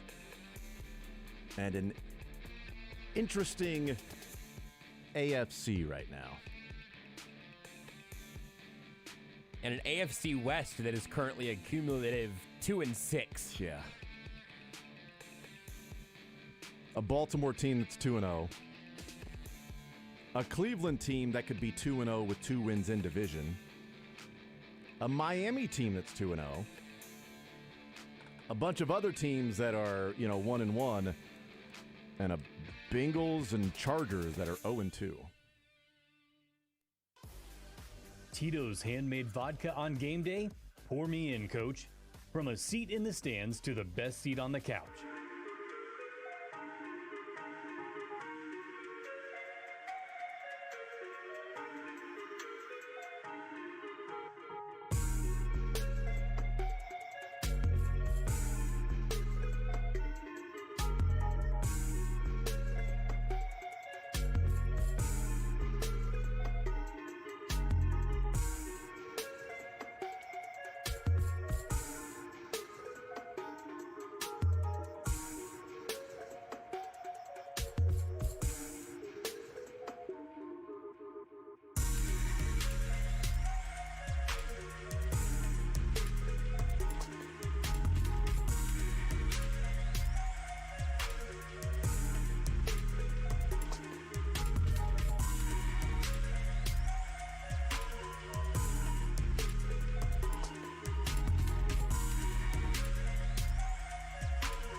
break down the NFL without a single hair ever out of place. It's Field Yates of ESPN. Now in the zone with Jason Anderson on Sports Radio 810 WHB. The Zone is brought to you by Guaranteed Foods, official sponsor of Family Mealtime. Enjoy healthier food, more free time, free delivery, and better value. Go to GuaranteedFoods.com. All right, we'll continue right here on Sports Radio 810 WHB. We'll hear from Andy Reid coming up in the next segment. Right now, let's talk some NFL football. Our NFL insider from ESPN, Field Yates, joining us here in the Zone. Field, how are you, sir? I'm doing great, Jason. And first of all, before we get into it, that was an unbelievable intro from the voiceover right there. That was excellent. I want that saved and sent to me somehow because I feel like even my wife would appreciate that. Well, you know what? That credit goes to Josh. Thank you, Field. He put it all together. That's actually Josh's voice when he gets into the recording studio. I just really drop it down here, and then I do some crazy. Production work, and I've got really an incredible talent. Yeah. My instrument. Let's go. I love it. We will email that to you. Josh will email that to you. I'll get it sent your way. You can play it just as you walk around the house. Yes. I feel like it pumped me up, and I'm not even you. I love it. That's so great. Although the hair looks good, Josh. Thank you. So you've got Thank you, that Jason. going for you. Field Yates is our guest. All right, Field, your takeaway and reaction from the Chiefs going down to Jacksonville and getting a win, and they're 1-1 in non-sort of Chiefs, Andy Reid, Patrick Mahomes fashion in that they're almost 2-0 because of two defensive performances. That was a game where the defense went and won the game for the Chiefs. So what's your assessment of that game and then what we've seen from 8 quarters of football for the Chiefs this year? More so than any of the seasons in which we've had this weekly chat, I feel as though just getting wins matters so much because the AFC, even if we don't know exactly who the dominant teams are yet, it's just good. It's just deep and talented, right? You've got teams that are 0-2 in the AFC that I don't think are bad. Like, I don't think they're good. I don't think they're bad either, right? Like, the Patriots hung tough with the Eagles and Dolphins in back-to-back weeks, and they're now 0-2. They might be out of the playoff picture already. I don't think they suck either, right? So, like, the Chargers, same deal. They're 0-2. They've lost 2 games that they probably could have won. I don't think they're bad, right? But it's going to be a tough hole to dig themselves out of. Meanwhile, in Kansas City, you know, the Chiefs at 1-1, like, that win matters on Sunday, more than I think in other seasons. So their margin for error is thinner. But it is such a different team now, at least for the first 2 weeks, than we are so accustomed to. And I'll grant you that Travis Kelce was not available in week 1, but even yesterday, and maybe it's because he's still his first game back off of a knee injury that took place, 11 or 12 days prior to the game yesterday. But it wasn't like that was a vintage Travis Kelce effort. And yet the Chiefs found a way to win. So finding a way to win in the NFL is what matters more than anything else. There are no style points awarded. This is not the college football playoff where your resume has to be stacked opposite somebody else's. The Chiefs got it done, and I still think that whether it's next week, whether it's week 4, 5, or 6, at some point the Chiefs' offense is going to get way back on track because when you have the best player on the planet, that's just what happens. Is it a testament of what we see in the NFL, or at least specifically for the Chiefs, is, you know, these first couple of weeks when they have not been as consistent, they've had some penalties, some turnovers, some negative plays, things like that.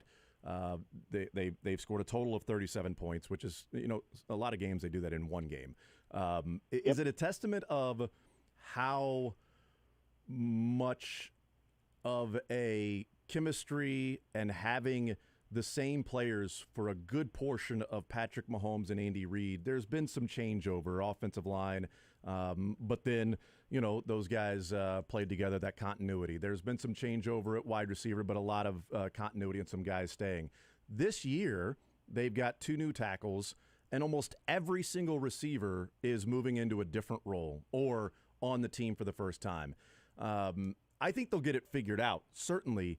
But is it just an indication of how difficult it is really in the NFL, even with Andy Reid and Patrick Mahomes, that when you're changing over so many parts, the expectation that the Chiefs will go out there and score 30-plus points, you know, each week, maybe is a little too aggressive?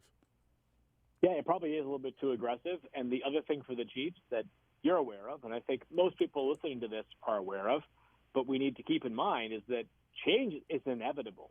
Mm-hmm. When you have a player who at least was at one point the highest paid player in NFL history, and probably will be at some point again in Patrick Mahomes, plus several other players paid at the top of the market, right? Chris Jones, even on a one-year deal, Travis Kelce, even though it's one of the great discounts in all of football. Jawan Taylor is a $20 million per year player, right? Like, they've got several blue-chip players making blue-chip money. That's going to lead to change. You're going to have to nail the draft pretty consistently and expect there's going to be some attrition in free agency and cutting players and maybe even trading some players, a la Tyreek Hill, just 2 off seasons ago. So it is a testament to the Chiefs that they have still found a way despite that change, and we'll see what the inevitable future is for the various wide receivers. Mm-hmm. But the 2 position groups that I have my eyes on most going forward is, does a wide receiver from this group emerge more comfortably into whatever his assigned role is? It was good to see Sky Moore bounce back after a tough week 1. Kadarius Toney at least stayed on the field, didn't have any drops yesterday. That was a positive sign. He was a much more productive player. Marquez Valdez-Scantling is like the only wide receiver where I kind of think I know what he is week in and week out. It's just that role is not one where he's going to often make a massive box score difference. It's the wide receivers, and it's the offensive tackles. The Chiefs made a bit of a bet this offseason by allowing, obviously, Orlando Brown Jr. to depart in free agency. It was his choice to go to Cincinnati, and the deal was one that I think was a lot less expensive than most expected. But they changed 2 offensive tackles this offseason, obviously, and Jawan Taylor, for a stretch of plays yesterday, was taken off the field. And obviously in week 1, he made some headlines for a variety of different reasons. If the offensive tackle group, that duo specifically, can be better, this team will be fine. But as we were reminded a few years ago in the Super Bowl, like, even the best quarterback on the planet cannot overcome an offensive line that is ill-fitting and not competent to protect them week in and week out. So those are the 2 spots that I have my eyes on for the Chiefs going forward. Field Yates is our guest from ESPN, and those are 2 spots on offense. This is a little bit of a change through the first couple of weeks for the Chiefs. Typically, a Spagnuolo defense has started slower, and then it's picked it up and figured some things out as the season has progressed. The Bob Sutton defenses never really did that ever. But Spags' defense have done that over the years, and this is one to where the defense has started off playing really well. The offense has struggled. I mean, if I had my choice, Field, it would be the choice of the defense looks awesome, and I'll let Patrick Mahomes and Andy Reid and that offense figure some things out as to how good they can be, because there's a lot of players returning. We talk about continuity offensively or lack thereof. A lot of players returning on this Chiefs defense, and through 2 weeks, Field, it looks like a championship caliber defense. It does, and at least good enough, right? Like, because as we know, like, we are witnessing potentially, like, transcendence too strong of a term, I think, often, but we are witnessing one of the great defenses of the past half decade in the Cowboys through 2 weeks. Like, what they are doing is just demolishing teams. That's a defense that's good enough to, like, carry a team, even though the Cowboys do have plenty of offensive talent as well.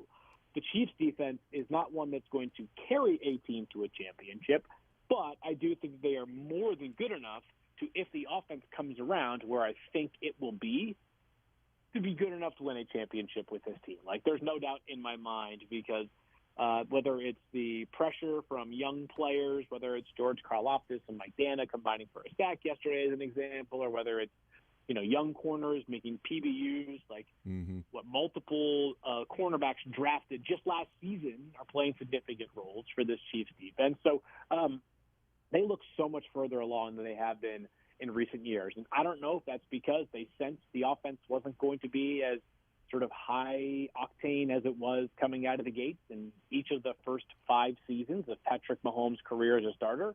But that defense came ready to play this season and has been the stronger unit, undoubtedly, for the first 2 weeks. Field Yates from ESPN is our guest. Jason Anderson with you on this Monday edition. Chiefs get the win against the Jags 17-9. The Bengals started 0-2 last year, and they played in the AFC Championship game. They got things figured out.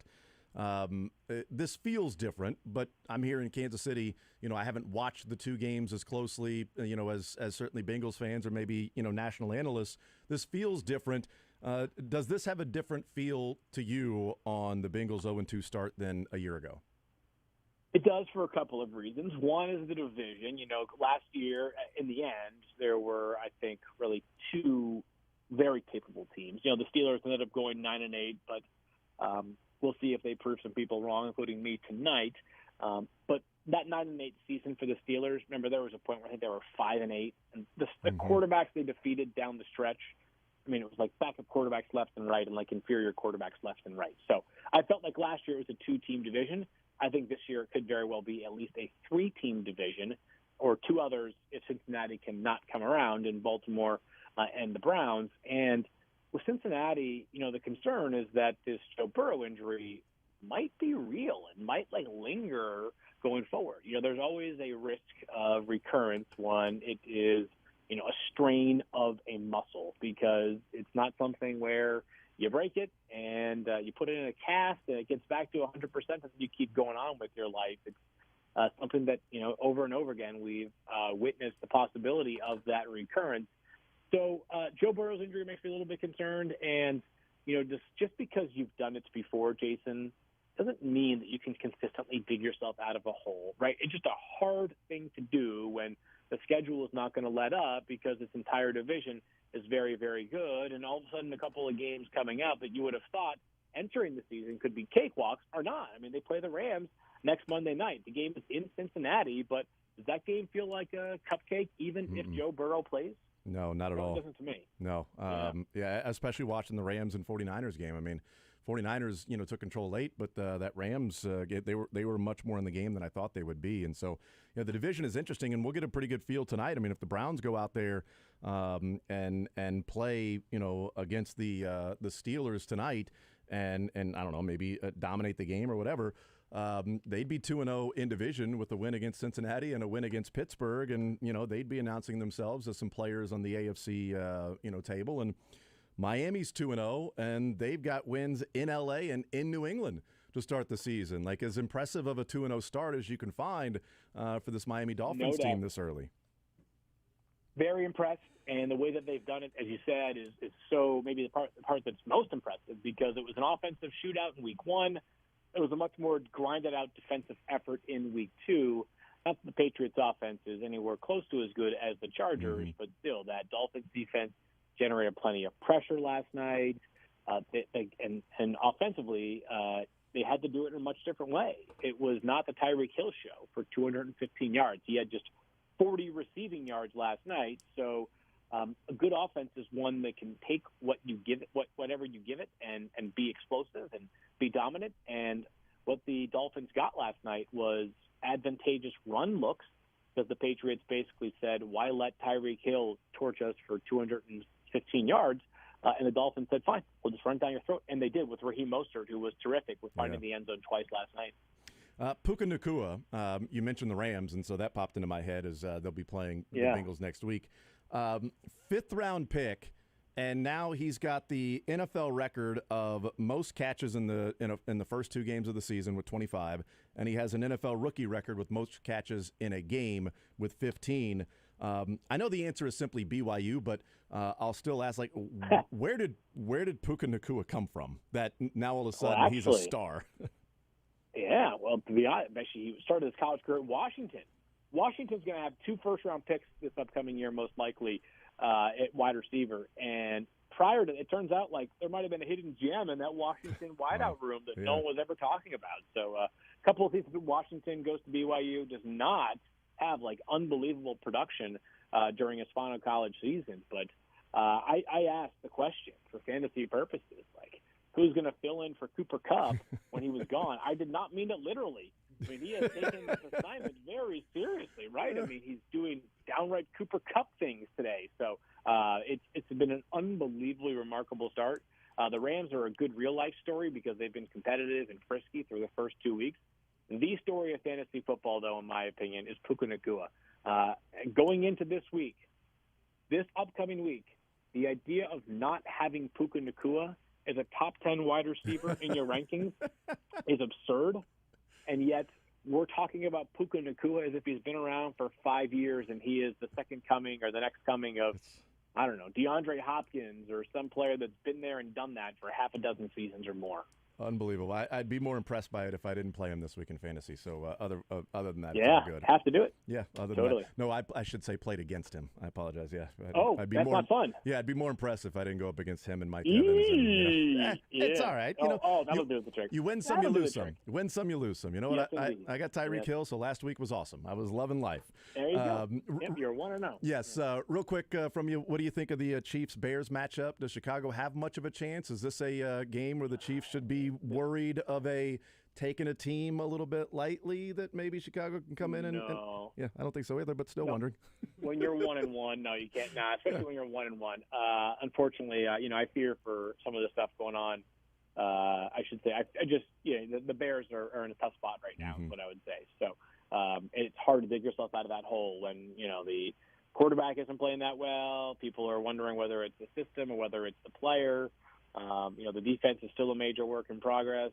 There have been some areas they've been able to fortify that roster, but this could be a big, comfortable win for the Chiefs at home on Sunday. I think this is one that if they bring the right approach, they should be able to take care of business. Field Yates from ESPN. Field, as always, appreciate the time, brother. Enjoy the football. We will talk next week. Let's do it again then. Talk to you soon. Absolutely. There's Field Yates from ESPN, NFL Insider. It's unbelievable. Like, Puka Nacua, 5th-round pick, and quite literally trying to fill in for Cooper Kupp. Like, we need somebody to play the role of Cooper Kupp. I will do that. Okay, guy. Calm down. 15th wide receiver drafted. Okay, chill, dude. No. And we've seen that a little bit over the last few years. Amon-Ra St. Brown was a 4th-round pick. And what he's got in his locker every day, every wide receiver that was drafted ahead of him that he looks at, and Puka Nacua, that Field Yates is right, no matter what ranking you have, will be a top 10 receiver. And all of a sudden, it's like, oh, well, this guy you got to play him. I mean, this is amazing. You say Puka Nacua, Cooper Kupp. I say they're replacing a 3rd-round wide receiver with a 5th-round wide receiver. I don't think it's that impressive. It's a great point. Those guys should be interchangeable. How the hell did the Rams do this? How did they do this? There's been a 3rd-round pick on Cooper Kupp and then a 5th-round pick on Nacua. And it just feels like they're never going to – Matthew Stafford's throwing darts, by the way. Yeah. It just feels like he's going to go ahead and form a perfect wide receiver out of clay. Sure, why not?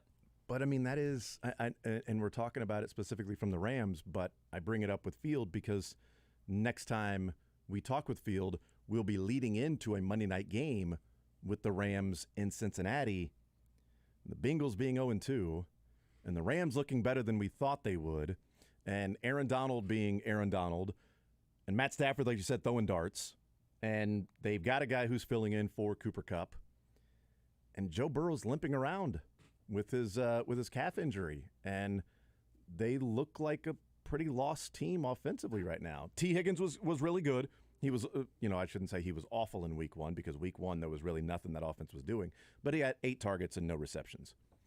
He was good in this game with the yards, the receptions, and the touchdown. So they were better than what they looked like against the Browns, but they didn't look good. And then a re-aggravation of the calf injury for Joe Burrow.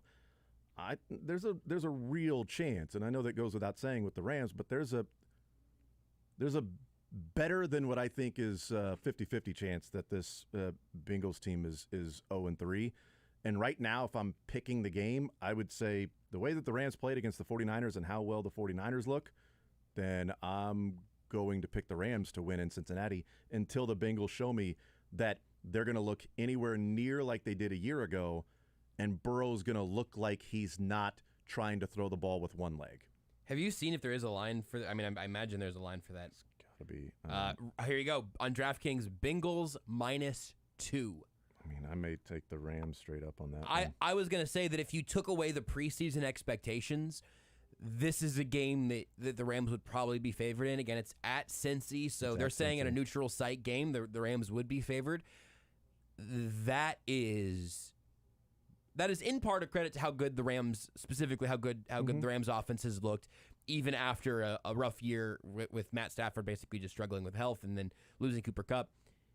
But really, with all those issues for the Bengals, if you took away all the preseason expectations and the last names and the uniforms, and you made this as some generic film watching, no one on the planet would be more impressed with what the Bengals have done so far than what the Rams have done. The Rams put up 30 points against Seattle on the road, and they put up 23 points against San Francisco. I mean, they won by 17 and lost by 7. So they're 1-1 on the year with a plus 10 point differential. I mean, if the Rams didn't have the atrocious year a year ago, and if we're just simply judging and looking at what we've seen the first couple of weeks, I mean, it's Monday night at Cincinnati, so maybe there still would be like even a pick 'em or a 1 point, being favored, but I'm probably going to ride with the Rams on this one. I'm really interested to see what the line does. Does that get to the Rams being favored? Because it could change with Joe Burrow Burrow's misses status. a practice. Yep, absolutely. Right. That he tweaked his calf yesterday, and he's 2 weeks in and hasn't looked right. So I think the Bengals would like to go back in time and sit him in the first couple of games. And it goes back to what Jamar Chase said in preseason, that I don't want to see Joe Burrow against the Browns in week 1. I want him to take the time and make sure that thing is healthy. We don't need him for the first couple of weeks of the season. We need him for the entire season healthy, and whenever that is fully healthy, get him out there. But I don't want to see it take another week or two, because he said, I took an extra week after my hip injury just to make sure that it was good to go. They clearly didn't do that, because Joe Burrow did not look healthy against the Browns. He looked like he was throwing with one leg, like he was trying not to put pressure on that calf. Then in this game, they're coming back, they're trying to get back in the game, and then he hurts his calf. Probably going, you know what, I'm not going to sit here and baby it. We got to play. Right. And then he re-injures it. Even just purely vibes-wise, it would be less dire in Cincinnati if you could honestly look to your fan base and say, hey, we're 0-2, but we're 0-2 because Joe Burrow didn't play, and of course the offense looked out of sorts, but he's feeling good. We're going to get him back here week 3, week 4, somewhere soon, and we're going to make a playoff push. You could talk yourself into that. You could say, oh, well, even with, and I think this has to play a part in the conversation, but even with it being 0-2 to 2 divisional rivals, we got Joe Burrow and the best version of him and the best version of the Bengals offense. They can take an 0-2 start to a playoff spot. I don't know if they can take it to a division title, but they can take it to a playoff spot. I'd really believe that if you can cast a magic spell to completely heal Joe Burrow. But you put him out there when he is on the field for those 2 games where you fall short, and you talk about re-aggravation, and you don't know what his health timeline from here is going to be. It is dire in Cincinnati. I don't think it would be overreacting to be in the early stages of panicking. The upsetting part is if we're doing this show in Cincinnati, what do you do about it? What do you do now? You sit Joe Burrow now? I don't know if that helps. Do you just say you got to win these games? They wanted to win the first 2. The next 2 weeks, they face off against the Rams at home, and then they head to Tennessee. The Titans just took care of the Chargers at home. And Mike Vrabel is going to have every week his team ready to go. They struggled against New Orleans. I don't know what the hell happened there. And we'll see. Maybe New Orleans is awesome. Maybe they're actually we'll find good, out. As they play tonight. Yeah. But the Titans beat the Chargers in a game where at times I felt like the Titans didn't have any reason to win that game. Mm-hmm. Yet they did. And it's in a couple of weeks, so we'll see. Plenty of things can happen in a game, right?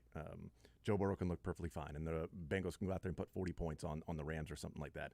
All right, well, they're 1-2, and then they go beat the Titans, and it's 2-2, and everybody was panicking. RELAX, as Aaron Rodgers said at one point, but we'll see.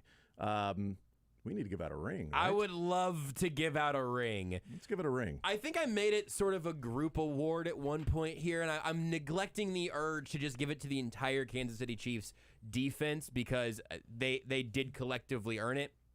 But I'm going to go ahead and use this as one more little excuse to talk about Steve Spagnuolo directly. Okay. I'd love to give a nice shiny piece of jewelry to Steve Spagnuolo. He's already got 2. It's also he's got 3. He's but got 2 with 3, the Chiefs. And also right now it's about 12:30-ish, so I don't know if this is a good afternoon gift or a good morning gift. But what Spags has done over these last 2 weeks, in week one, we've talked, look, I'm not going to belabor every single data point that we've discussed, but he took a defense without Chris Jones and put out a darn good effort on opening night against a good offense. Then he got Chris Jones back. There was no reacclimation period. There was no, oh, well, here's Chris Jones doing a little too much or not doing enough. Here's them over-relying on Chris Jones or failing to put him in a big situation. It was beat for beat perfect from the Chiefs defense. The growth of these guys in the secondary entering year 2, what it looks like to see this unit coming together right now. I'm giving the ring to Steve Spagnuolo, and that's brought to you by Ruback Fine Jewelry. That's where my ring is from. It's where my wife's ring is from. We got 2 custom rings from Ruback, first for her engagement ring and then for my wedding ring. Absolutely thrilled with everything we've ever done with Ruback. It's a blast to go through that process, and you're going to end up with a beautiful piece of jewelry at the end of the process. Once you've been to Ruback one time, you're a customer for life. That's certainly true for us. Just call or text Hal today about scheduling your appointment at 913-649-8811 or visit their website at ruback.co. That's ruback.co. And tell them Steve Spagnuolo sent you, because maybe they'll think you're a secondary member or a linebacker of some sort. And then you can go, good evening or afternoon. I don't know what time it is. We'll take a time out. We'll come back. More on next. Take the show with you by listening live on 810WHB.com.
All right, we continue right here on Sports Radio 810 WHB. Jason Anderson with you, Josh Brisco, Dylan Michaels. We head up until 2 o'clock. Thank you to Field Yates from ESPN, our NFL insider. Let's hear from Andy Reid. Has, his press conference today. Andy Reid says, all in all, it was a successful business trip to Jacksonville. Good to get the win, first of all. Wins are tough in this league, as we see every week throughout the league. I thought, again, after watching the tape, did a nice job defensively. Offensively, we shot ourselves in the foot with penalties and turnovers. We get those straight, and you got a pretty good thing going, but we got to take care of business there. And that's something we can work on throughout the week. There's really no injuries to talk about right now. I'll get together with Rick here later today, but anyways, yeah, I'll leave that up to you. You guys fire away. Time's yours. Go ahead, Nate. Hello, Coach. Thanks for the time. I just wanted to ask you, in terms of evaluating the offense through 2 games, is there a certain issue that you've pinpointed that you want to prioritize most over everything you've seen so far? Yeah, well, I think us not making the mistakes on our side. You had 12 penalties. You had 3 turnovers. I mean, you can't do that. Or 2 turnovers, but you can't do that and normally come out with a win. I mean, so you figure that out, and we straighten it out. We should be okay. But I think as you look at it, the players look at it, and I listen to them talk. Things are there. You look at it on tape, things are there, but we're going backwards instead of forward. And if you look at percentages, even with a 5-yard penalty, percentages of scoring on a drive with a penalty is slim to none. We've been able to do that, probably better than anybody in the league. But you're getting these multiples put together here, and that's it's too much. It's interesting. The penalty thing. He opened up talking about shooting themselves in the foot with the penalties, with the turnovers. Talked about how good the defense is. Get that figured out, and you got a good thing going. Things are there. You look at the tape, things are there. But the penalties, and then he gets into the percentage of even a false start. And he's right, these back-to-back penalties. There were a couple of drives against the Jags where they had 2 penalties. Back-to-back holding for Juwan Taylor, and then back-to-back false starts when they had first and goal at the 10 in a possession where they got a field goal. I mean, those back-to-back false starts could be 4 points, a total of 4 points there. In a game where your offense was struggling and you just need to find ways to come through. Luckily, it ended up being enough because the defense was awesome. But interesting, things are there. You look at the tape, and things are there. Just got to clean up some of the issues that are going on right now. Andy Reid says that Juwan Taylor should bounce back from a tough game against the Jags. He's a good football player. He's naturally quick without having to cheat on that thing or get caught on it. And and he's strong, so he doesn't need to do that. And he's a smart kid. I mean, we can fix it. He's been doing this for a number of years, and he works extremely hard at it. But it's once you've had 3 of them in a row or so, and they don't get called, and you have the same crew coming in, there are a new crew coming in. They're gonna have an eye on you, and so you've got to back up. He's got to back up and start over on this and just slow it down. He's plenty quick to take care of that. Let's go next to Adam Teicher. Go ahead, Adam. And one more Juwan Taylor question. He's been in the league in a few years, but he never had, to my knowledge, a game like he had yesterday. How can you explain that with him? Yeah, so well, you're gonna have a lot of eyes on you when you come here, first of all, and the week before on the Thursday game, it was publicized and scrutinized, and so now all of a sudden you put the officials on red alert, and rightly so. It wasn't like they were off on the calls that they had on them this week. So, and it was the same crew that worked training camp. They know, they could see it there, and they saw it firsthand here. So it's they were going to call it. Jawan was aware of that. I mean, he knows, and he's got to. He tried to tame it down a little bit, but as the game went on, it got him there. So I wonder how much it was in his head. How much it was, the holding or the whatever was going on was in his head, just thinking about, all right, I've got to slow down in my timing. Okay, now I'm going to be a half second slower, but then I'm a half second slower. So am I getting out there in time, or do I have to adjust or overcompensate at something over here instead of maybe just trusting how good he is? As Andy Reid said, he's naturally quick and really strong, that he doesn't have to do those things.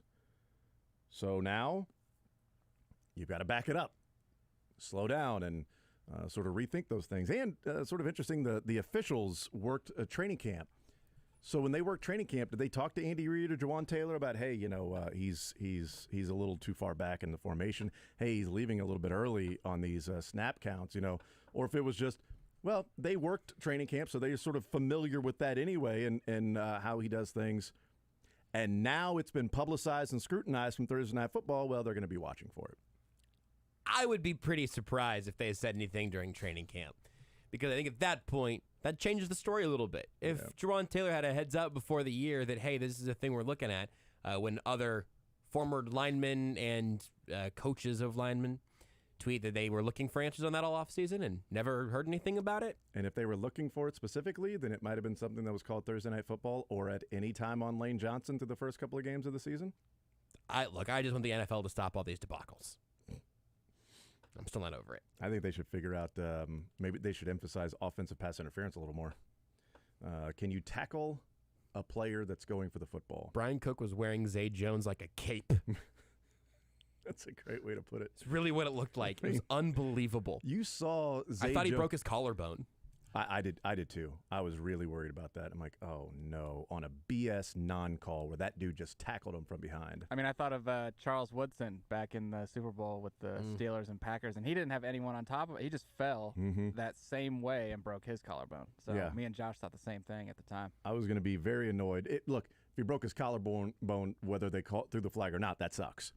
But it'd be even worse if he's in position to go and intercept the football and he gets tackled from behind and breaks his collarbone and they just let it go. Yeah. Then that's BS. You could see when they showed the replay from like the end zone angle or from the end zone looking at the play, so you see Brian Cook and Zay Jones running towards you, you could see Zay Jones almost mid-sprint change from I'm a defensive back. Like you saw him, like his not mannerisms. a very good one. No, terrible defensive back. He did not time that up at all. And as they say, that's why he plays wide receiver.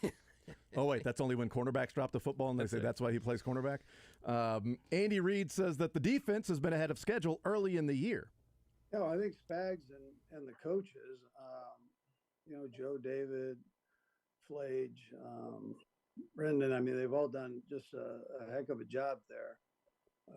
Donald, they've all done a great job there. Spags has set up and put the guys in great positions. But then the guys have an energy and a confidence that wasn't there with all the young guys last year. We didn't really know what the secondary was going to be, and the guys they're figuring it out. They figured it out at training camp, and they figured it out here these two games with good communication in that. So I like the way I like the physical part of it, and it was also good to get Chris back in there. He's a disruptive guy, man, and he came in with a good attitude. He got himself 34 plays, about half the game, and so it was good to have him back in there going. Go next to Jesse Newell. Go ahead, Jesse. Hey, Andy, I just wanted to ask you about what you saw on tape from the 3rd and 6 from Patrick. Looked like he got through his progressions quite a bit. Just what did the film tell you about that play, the one late to Sky Moore? Yeah, so defense did a pretty good job there on that. Sky was on the backside of it and continued to run. The DB, the corner that was covering him there, kind of stumbled a little bit, but the main thing was Sky continued to run and play. And quietly, Sky had a really good football game. He had some great plays. You saw the trust that Patrick has in him on the touchdown. You saw the trust he had him on that play to go find him and for Sky to get into his vision there. So But that's kind of what it was. Pat started moving, and Sky was headed in that direction anyways. That was part of the route, but he could have easily pulled off, and he didn't. He fought like crazy to get himself in position there. Go next to Matt Derrick. Go ahead, Matt. Hey, Coach, like Adam said earlier, Spags has talked about sometimes needing a first quarter of the season to figure out what he has and rotations, those kinds of things. Do you ever go through that on the offensive side too? We're so used to this offense, coming out of the box hot. But do you, with new faces, everything, sometimes going into the season, still not enough to know exactly what you have and how to best use it and what your best rotations are? Well, I mean, I think I know what we have.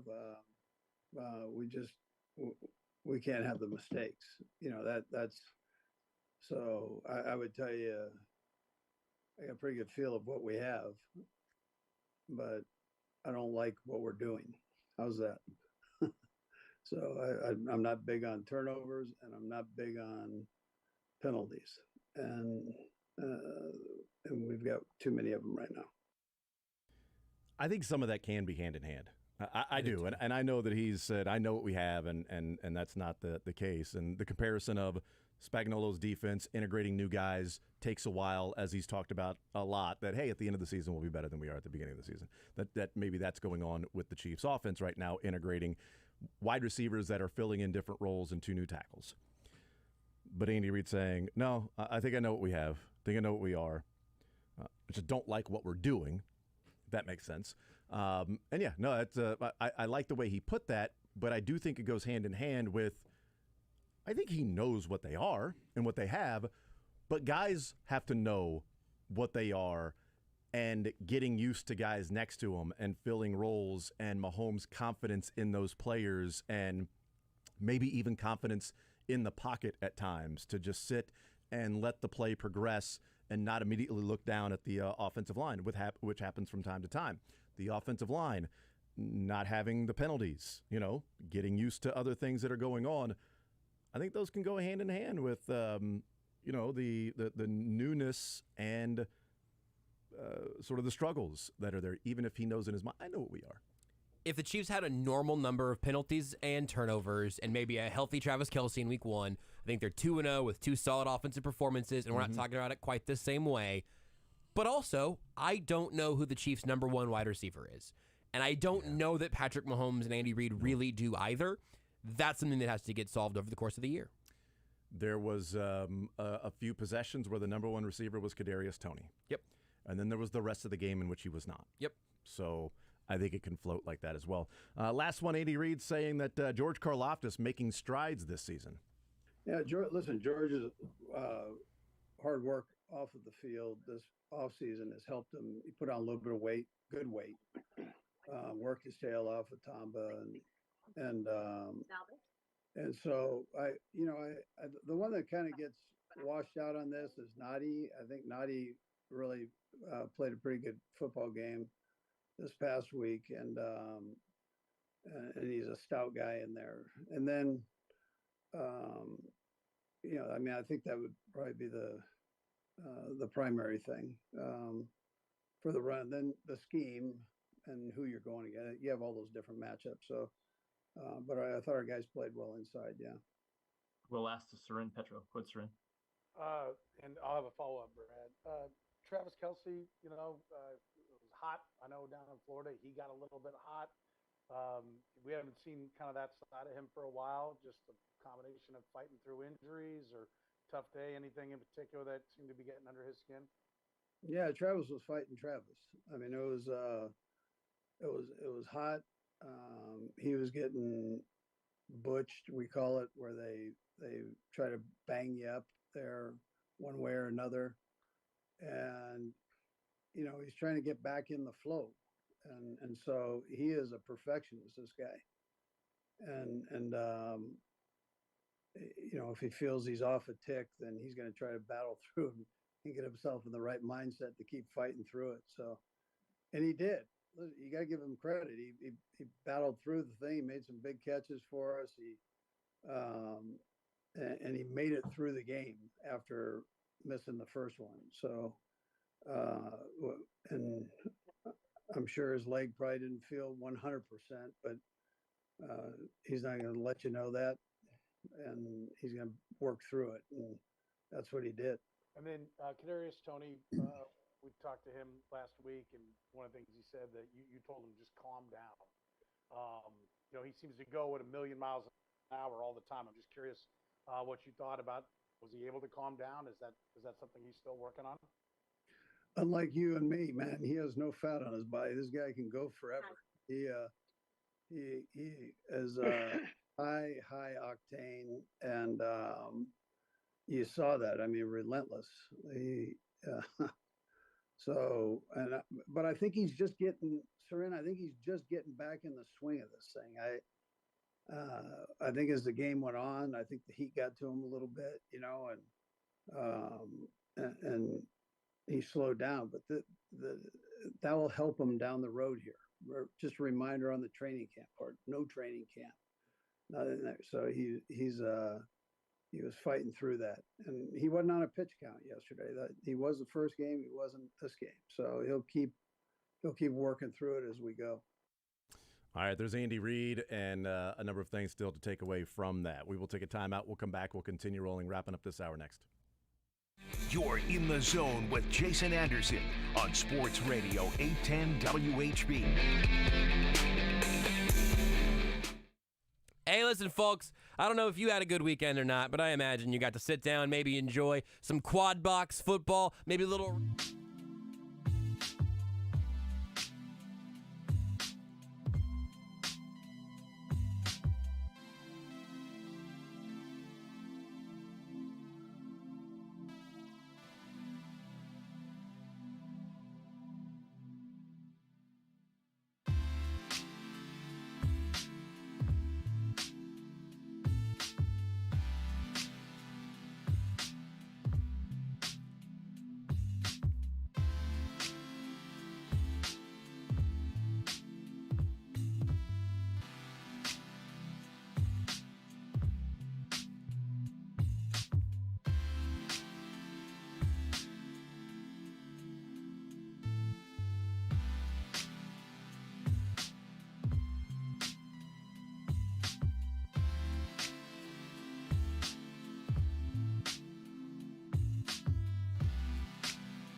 right, we'll hang out with Mick Schaefer coming up in the next hour. We got Learn Funniest Best coming your way. Talk a little college football as well. We talk a lot of Chiefs as we do the day after a Chiefs game, the first 3 hours or so, dedicated specifically to the Chiefs, and a lot of phone calls in the show today and some texts throughout, and Andy Reid as well. Look, and thank you to Field Yates in the top of the noon hour. So a lot of talk so far that we've gotten into with this Chiefs team that is 1-1. Defense won a game already for this team and their performance in Jacksonville. And we'll see what happens with the Bears coming to town. Bear week. It's a bear market for the Chiefs. We'll see. Offensively, not for the defense, though. We'll take a timeout. We'll come back. We continue rolling. More Zone right after this. Sports Radio 810 WHB in the Zone. WHB Kansas City. There are few things more wonderful in life than intimacy.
The Zone is brought to you by Guaranteed Foods, official sponsor of Family Mealtime.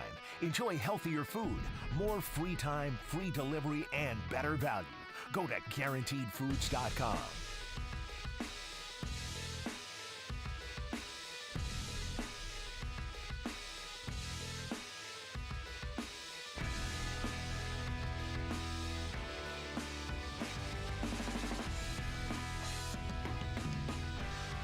Our last hour on this Victory Monday for the Chiefs, winning 17-9 over the Jags. Mizzou and KU winners over the weekend as well in their college football games. K-State falling to Mizzou in a game that everybody knew exactly what Vegas was looking at and thinking about. So, I mean, it's very obvious. We talked about it all week. Like, how is Missouri not favored in this? What does Vegas know that we don't? They've got Brady Cook. I don't understand.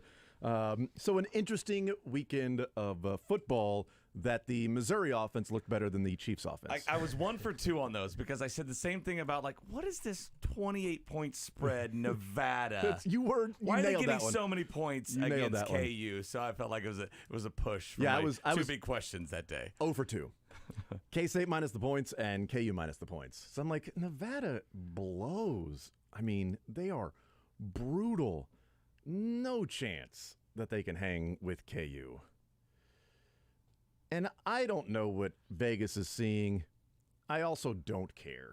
I'm going to go ahead and pick K-State to cover the points. I'm not betting it because if it feels like Vegas wants you to put money on K-State, I ain't touching it because if I bet it, K-State could have easily won that game. They could have easily won that game by 3.5 points. Yeah. They could have covered in overtime. Exactly, but more than 3.5 points. What if they did win by 3.5 points?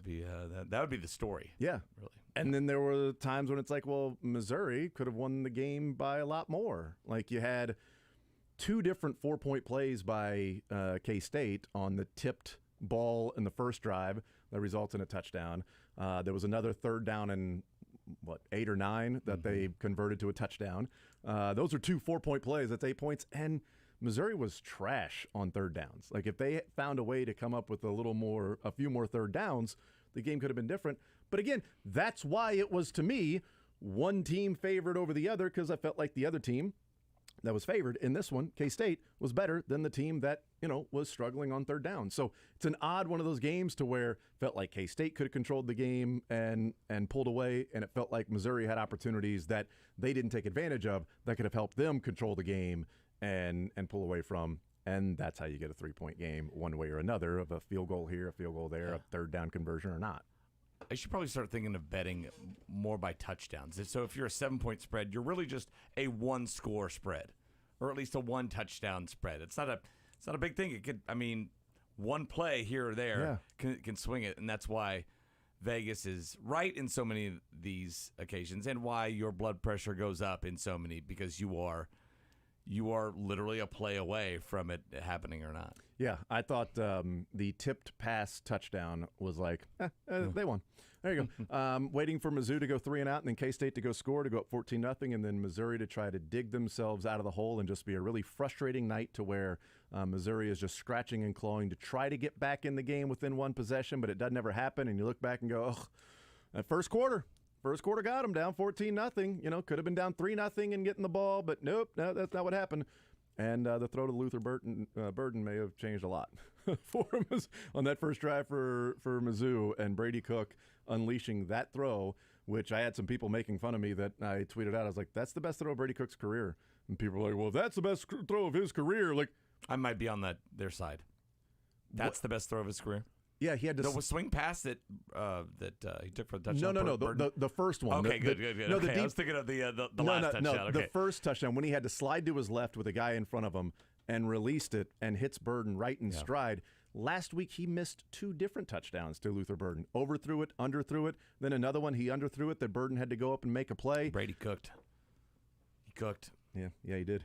But that one, if he misses Luther Burden, like the whole game could be like, well, there you go. That's deflating. You had him. It's a touchdown, and now K-State gets the ball back up 7-0. But he slides to his left. The offensive line does not hold the rusher that gets free, and Brady Cook, gets a little bit of time by taking a couple steps to his left and then releasing a football that was just brilliant.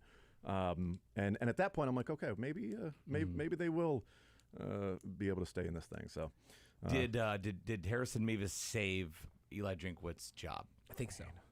Had they gone to overtime, had he not made the 61-yarder, and had he been short by a yard, right? Would have been a 56-yarder. If he hits the crossbar and they lose in overtime, and you lose in overtime, that's. I mean, he's probably not fired right away, but that is the number one talking point. It would be tough to keep them off radio stations, newspapers, everything. No doubt.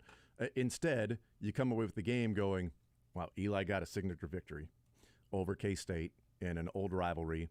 And bragging rights for a while because they're not playing. Who knows when the next contract is up? And Brady Cook went from, Brady Cook's in there too. Hey, Brady Cook's in there. He went from, put Sam Horn in the game. Put Sam Horn in the game. Oh my God, Brady Cook might not be in the game.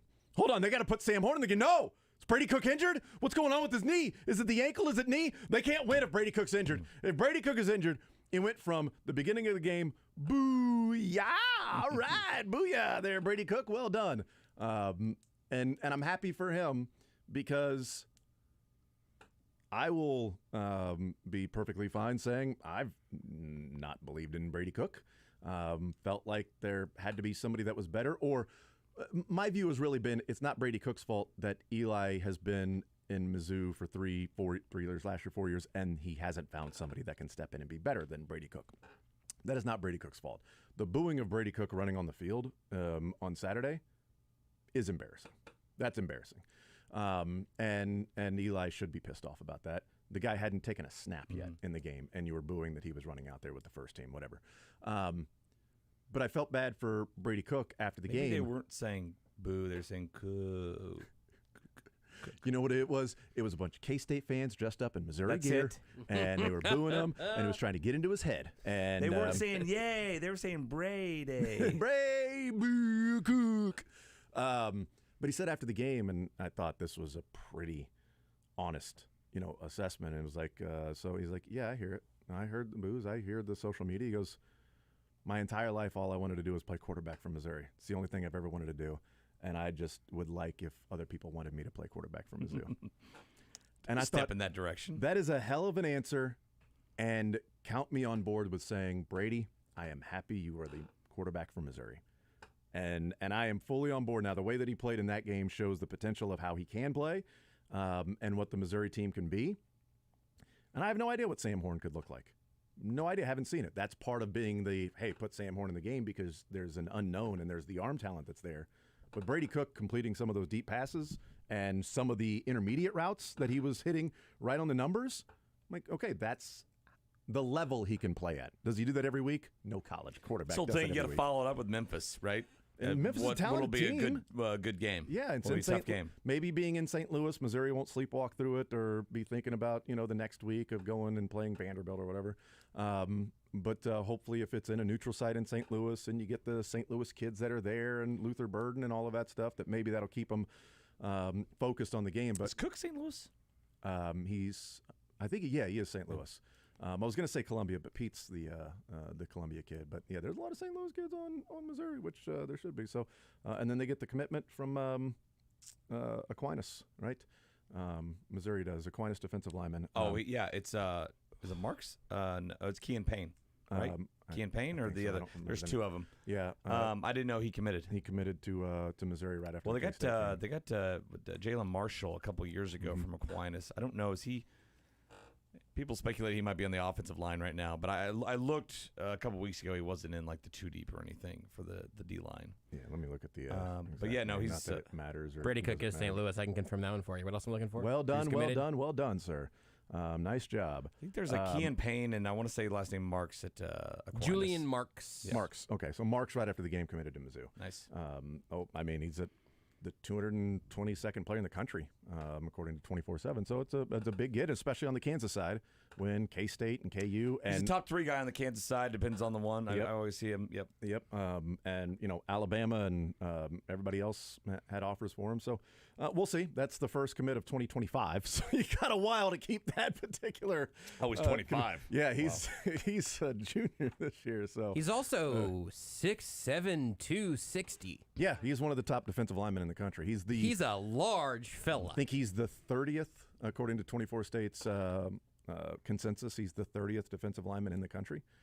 So yeah, they get that. It was a big weekend, certainly from that standpoint. He's like the same size as Tano Passanio. He probably could make enough plays. 6'7", 290. Can he make the same plays in the NFL that Tano make? We'll find right out. now? No, I mean right now. Right this I second? mean right now. Can he do that? Passanio's still the same. I think he is, right?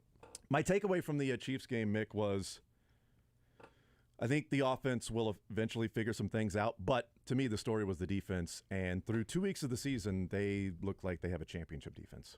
And the defense won them a game already in the season in week number 2. You hope one of those trends stays the same and one reverts back to what we've seen, right? That's right. Yes. One is a small sample size. 2 is no. We've seen enough. The cake has be been that baked. way. The cake has been baked. We no longer have to wait. We know exactly what that is. Sunday Sound Off, which you skipped last night. We asked the question: I was Are you not more? invited.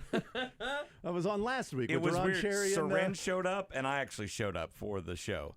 Two things. You and Soren did the show together. Yes. It's like the I first popped time in off. like a year. He was popping off on our text thread. He's like, whatever. I'm like, well, good that you finally show up for a show, Soren, because a lot of times he's sending Curtis in or somebody else. And he's like, I could say the same to you. I'm like, yeah, that's true. I'm batting like 333 All right, here Kettle, lately. you have a point. If this were to be my week, I would have then had somebody to come in my set because I was at Dave Chappelle. That would have been difficult for me to do both. Yeah. Yeah. And trust me, I had a better time probably. Sound Off was fun. It was jovial, but I bet there were a few more laughs where you were at. There were a lot of laughs where I was at. But we asked the question, are you more encouraged by the Chiefs defense or discouraged by the Chiefs offense? And all three panel members, which is Matt, Derek, Soren Petro, and Jalen Thompson, were like, yeah, no, it's like 95% right now. I'm encouraged by the defense. 5% worried a little bit, but it's Mahomes. It's Kelsey getting back. And I think it helped in that, like, the better half was the second half to where they didn't just kind of fall apart. Mm-hmm. And you reverse them, you're maybe more worried. But what you saw from the Chiefs offense was better in the second half. So you're like, okay, maybe we've already seen them making strides from that disastrous first half, which was maybe the worst half of offensive football I've seen in the Mahomes era. Penalties. Well, I think that turnovers. I think that Washington game or Tennessee when they scored 3 points. I got a stat for you. I got a stat for you guys. I've been sitting on over here actually waiting for the moment. Wasn't great. Why are you sitting on a stat? Why don't you just? What are you keep trying to hatch this? Yeah, stat? I wanted to keep it warm. I thought you'd want a nice warm stat. So here you go. Shield Kapadia tweets out: yesterday was the Chiefs' lowest offensive success rate in 96 starts with Patrick Mahomes. Week 1 ranked 92nd in that sample. Both games were worse than any KC performance last season. I gotta know where that Titans performance is when they scored 3 points. Low, gotta be low. I think it's probably low. Well, and they gave a touchdown to offensive the success rate is not the. I know. It's not the catch-all. I know. Metric for everything, but in a metric, it was the worst that they had seen. I'm guessing that Titans game was extremely low. That was bad yesterday, though. I don't remember a whole lot about the first half. Well, I remember the whole game was bad. But yeah. I don't remember a whole lot about the first half. Well, Juwan Taylor. I can't imagine they had more penalties in the Titans game. Oh, they had last one year? very big turnover. It was a couple of years ago, right? No, they had the Titans game when they lost in 21. 27 to 3 or whatever. Yes. That's exactly what it was. Hey, nailed it. I went through the drives for the Chiefs, and Andy Reid's talking about the negative plays, the penalties, the turnovers. There were 2. Well, in theory, I guess you can count 3 drives. But the first drive of the game, MVS has a first down and then jumps backwards to try to pick up more yards. Like, just get the freaking first down. And they end up punting.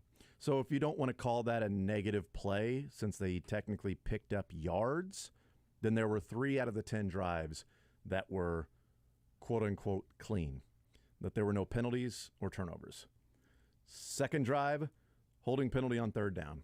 And instead of it being a first down, first and 10 at the Jags 21-yard line, it's 3rd and 20, and then a punt from the Chiefs. 37. Yeah, give me a break, man. What are we doing? Yes, Josh was imploding inside. Did you want them to kick the field goal? I just thought it was going to happen. I didn't even think about it. I was like, are there gale force winds I don't know about? I had already typed up field goal attempt and then started to put the yardage, and I was like, Tommy, 55 yards. Tommy Townt, is he kicking now? I thought he was the holder. Are they doing a fun little switcheroo Well, here's thing? the Is this problem, a Freaky Friday? man. I hate if they were going to punt. What's up with that third down call then? The check down to pick up 8 or 9 yards. Because that's what I told them. Like, okay, they're going to try to get 9 or 10 yards, get back into field goal range. Right. That's exactly what they did. Yeah. I got back into punting range, apparently. Got back into better Give punting me range. a break, man. That's such a bad call. The next possession, they have a 3rd and 7 that's converted for a 14-yard Now, granted, catch. they did and punt Watson, it down to the 1. They did, yeah. Hey, they executed that 35-yard punt Yes. perfectly. Right. What did Matt Derrick say? If you're into that sort of thing, Yeah. If you're into that's that a sort of perfectly executed 35-yard punt. Pervert. Okay, so interesting. Wow. No, Whoa! why would you Who give said that? Give a perverted view of special teams. But a 3rd and 7, they convert it with a 14-yard play to Watson, who then fumbles. And then the next possession, Creed Humphrey with one of his many low snaps at the feet of Patrick Mahomes. And Mahomes has to pick it up and then picks up a yard. Then it's 2nd and 9. Juwan Taylor false starts. 2nd and 14, interception. I mean, that was a bad throw by Mahomes. Bad decision there. Yeah, the first touchdown that they had a sack for 7 yards and an illegal formation from Juwan Taylor, and that was an 8-yard catch for Travis Kelce. So it set up 2nd and 22 instead of 3rd and 9. But they got the Valdez-Scantling 8-yard catch, Noah Gray's big 12-yard catch and run by breaking a couple of tackles, and then Clyde Edwards-Helaire picks up 10 yards on the 4th down. But they had to get to 4th down to overcome the illegal formation and the bad snap. If they're on their own side of the field, they're punting on 4th and 2. This is what Andy Reid's going to do. Noah Gray maybe the play of the game. I don't disagree. Breaking 3 tackles. Yeah. Otherwise, it was going to be 4th and 8. If it's even 4th and 4, the Chiefs are punting there. The rest of the game after that touchdown, they came out to start the second half, and that was the one clean scoring drive for the Chiefs. They had no penalties, no sacks, 7 plays, 81 yards. The next possession, 2 penalties, holding penalties, into the drive. Fumble by Kadarius Toney to start the next possession. Pretty much ended that drive because it was an 11-yard loss. 2 penalties the next possession when they got into 1st and goal at the 10. Back-to-back false starts, which then they end up kicking a field goal instead of 1st and goal at the 10, back-to-back false starts. And the next possession was clean. That's when they ended the game. They didn't have any penalties or sacks, and they go down, and they could have scored again with 1st and goal at like the 3. So 3 out of 10? 3 out of 10 drives that they didn't have a sack or a penalty. I'll say this. Or a turnover. That's an obscene number of mistakes and penalties. But I'll play devil's advocate. Play it. When has this offense been an offense that a penalty is a drive killer? That a bad decision by a receiver is a drive killer? That's something they can't overcome. But that's what makes they haven't. I mean, they've never been overly disciplined. Mm-hmm. Penalties have always been there. They've always had guys wearing number 11 that go backwards after they catch a ball. It's just the damn number. It's the number. All right? They've always had that, and way more often than 3 out of 10 times have they been able to overcome that and still put a drive together. And I think that's the this concern. isn't an offense that needs a clean 12 plays to score. It's never been that offense. Right, but that's what I wonder if that's what makes it a bigger issue this year. Is this offense going to have those explosive plays, or is this that's a offense concern. going to be an 8 or 10 play drive that if they're having negative plays or penalties, now it's ending a drive? The touchdown drive that they had right after halftime, they had that 34-yard pass to Justin Watson. Well, that's a big chunk play. They had another 31-yard run for Pacheco to start that drive. So it was a 31-yard drive to Pacheco and a 34-yard pass to Justin Watson. They had 65 yards on 2 plays in that drive. Their longest drive of the game was 55 yards up until that point. Yeah. And then when they got the field goal late in the game, they had when they took the knee and they were about to score a touchdown again, they had a 54-yarder to Sky Moore. So those are 3 plays, 54, 31, 34. Those are big plays, and they resulted in what would have been 2 touchdown drives. Yeah. It's not been an offense so far, and it might never be one that is going to be able to get to 3rd down 5 or 6 times in a drive, right, and finish it off. It's just not. We've seen what they are in short yardage situations, what they can't do, and so it might need to be an offense where you have to have a chunk play like that to score a touchdown. And I would also say if that's the case, then there might be some added need of going for it more often on 4th down to extend drives. Good luck with Good luck with that. 2 for 2. He did it in the game against the Jags. He knew before half that, you know what, this is needed. We've got to go for it on 4th down. I can't just punt this one away. What was the second time? The 4th and 1 when they hand off to Pacheco. They put Isaiah Pacheco in a 3-point stance. They did. It was the spin handoff. It's the old Anthony Sherman play. It is. It's a fullback. Sausage. It's a little fullback dive, but to the Energizer Bunny, it was beautiful. When they lined up, I'm like, they are making it look like they're going to quarterback sneak, but ain't nobody in the world thinks they're going to quarterback sneak. And then it was the reverse handoff, then to or Mahomes go the opposite way, then come back and hand off to Pacheco, the old fullback dive. Whatever. Little prediction for you. They may have done this with a different fullback dive, but you saw. I think it was Tony who did like the very first couple steps of a motion. He didn't even bother to finish the window dressing. We're going to see that formation again. We're going to see Kadarius Toney again. He's going to get that ball at some point, and we're going to hate it. Well, maybe, or maybe it'll work, and then we'll decide we loved it. Well, and I think we are... listen, on 3rd and short, 4th and short, go behind Trey Smith, Joe Tooney, Creed Humphrey. Right there. And if you don't get it, then okay, you're just not good enough there. Do that. Yep. And now you got to come up with a play to where somehow Donovan Smith catches a touchdown. So he's one of 3 players. Here's my fun stat. One of 3 players, Mick, on this Chiefs team that has caught every target thrown their way. Mm-hmm. Edwards-Helaire, 3 targets, 3 catches. Justin Ross, 1 target, 1 catch. Donovan Smith, 1 target, 1 catch. He was also targeted again on an attempted handoff as Mahomes was in the grass going down for a sack. Remember that? He's trying to. I'm like, what are you doing, Patrick? They tried to get Kadarius Toney and Donovan Smith really involved in the offense in that game, and one of them makes a lot more sense than the other. It's so funny. He just froze, almost like if I don't move, nobody saw this. He just caught it. Nobody's gonna see me. I'm not even gonna blink. He caught it and just looked around like, I know this is not supposed to happen. Feels this awful. But if he turned and picked up the first down, he wouldn't get credit for the catch because they would have accepted the penalty. Yes. They declined the penalty, so he has 1 catch, no yards.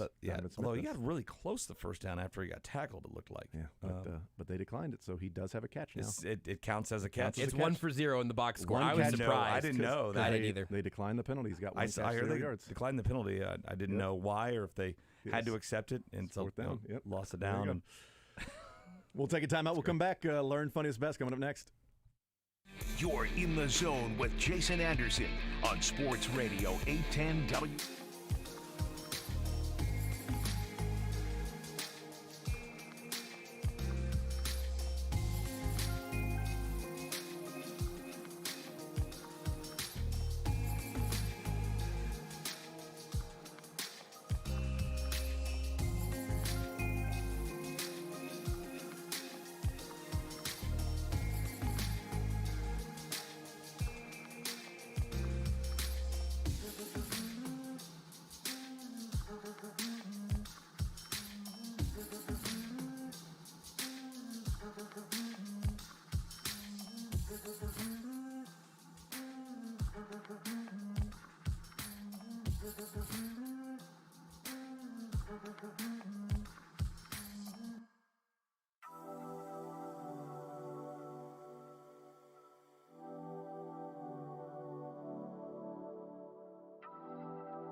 All right, let's get a little learn funniest best going around the room. What we learned from the weekend, funniest from the weekend, best from the weekend. What I learned is I was trying to relearn how to act when I don't have a phone or a watch. As Dave Chappelle last night, when you go into T-Mobile, they take your phone, they put it in one of those little burlap sacks and lock it, and also had to take the watch off. If I had thought ahead, I would have just worn a regular watch. Oh, they did make you take that off? Yeah, I mean, because I can record on my watch and everything, so you can do some of those. You do it during the show by accident all the time. Yes, I know, right? So Did you tell your kids not to have an emergency for those couple hours? Yeah, I was like, honey, if something happens, take care of it, okay? I'm at Dave Chappelle. There are important things in the world, okay? Said, kids, if you have a problem, you just put the hammer down, okay? Don't call me. See? I'm about to put the hammer down over there, buddy. So having to relearn, I had no idea what the time was. No clue. And you just had to sit there and talk and interact. And then, like, my brother went to go and grab something to eat, and I'm just sitting there by myself, like, obviously I'd have been on my phone checking out the score of the Monday night or Sunday night game. I'd have been doing that. Instead, I'm just, like, sort of looking around and, like, I'm people watching. This is so how now I'm just, life worked in like the year 2000. I had to relearn all of that stuff. I don't know. It was a fish out of water. What do I do here? You could still bet on Monday Night Football from your phone in 2000, though, right? Yes, absolutely, Josh. Okay, thank God. Yeah. Yep, you could do that. What's the point of living? That was the main thing. I had my Nokia to play Snake and then to bet on games. Same game parlays and Snake. And Snake, yes. Magazines were just lifesavers back before phones came out. I mean, in the bathroom, right? Yeah. That's all you had, magazines. Showing up to fantasy draft, everybody had a magazine. I was like, oh, I'm what that about, guy. about long car rides? What would we do? Just sit there and look out the window? Oh, sounds especially awful. when you're driving. I mean, because now your long car ride. I mean, you're playing Pokemon Go. You're watching a video. It does no Sounds problem. Awful. What'd you learn, Josh? I learned about a rap duo named Max and Sam. This is an older group. Does that ring a bell to either of you guys at all? No, I'm a big rap guy. So I've got just it's a weird. snippet here for you of a song called "Young Man Rumble" featuring Max and his late brother Sam Kellerman.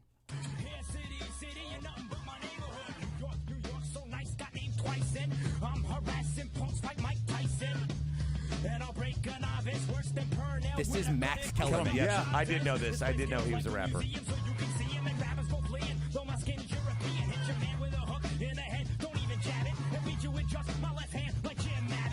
That was the line for me. I'll beat you with just my left hand like Jim Abbott.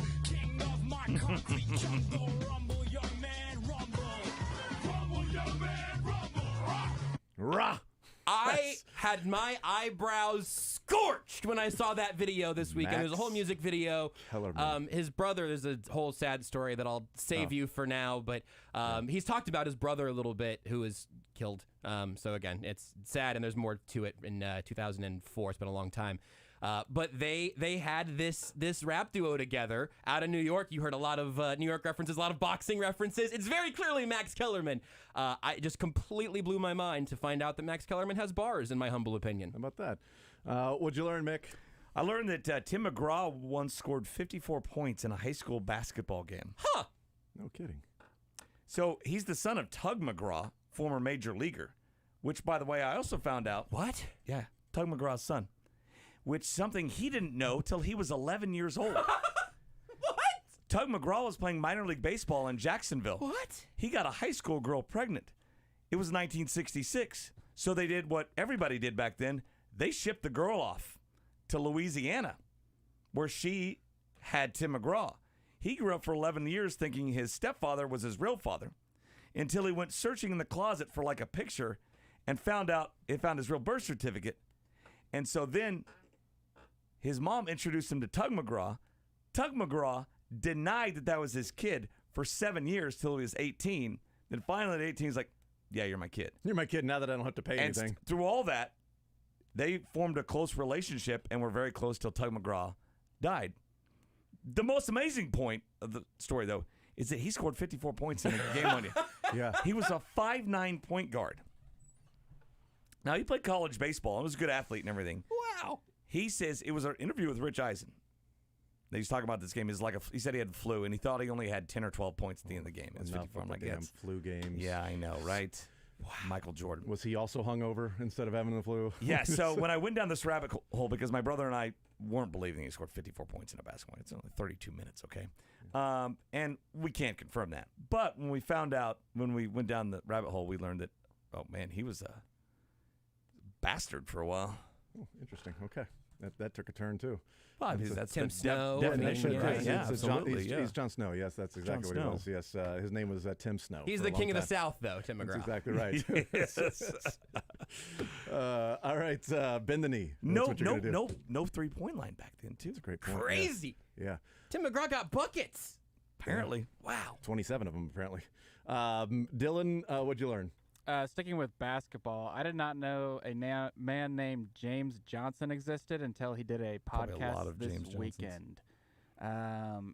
He says that he could take on John Jones with a year of training in MMA, to which I thought was the worst statement ever until I looked him up. He is a black belt. His parents are both black belts. 8 siblings, all black belts. His nickname is Bloodsport, and he is 7-0 in MMA and 20-0 in kickboxing.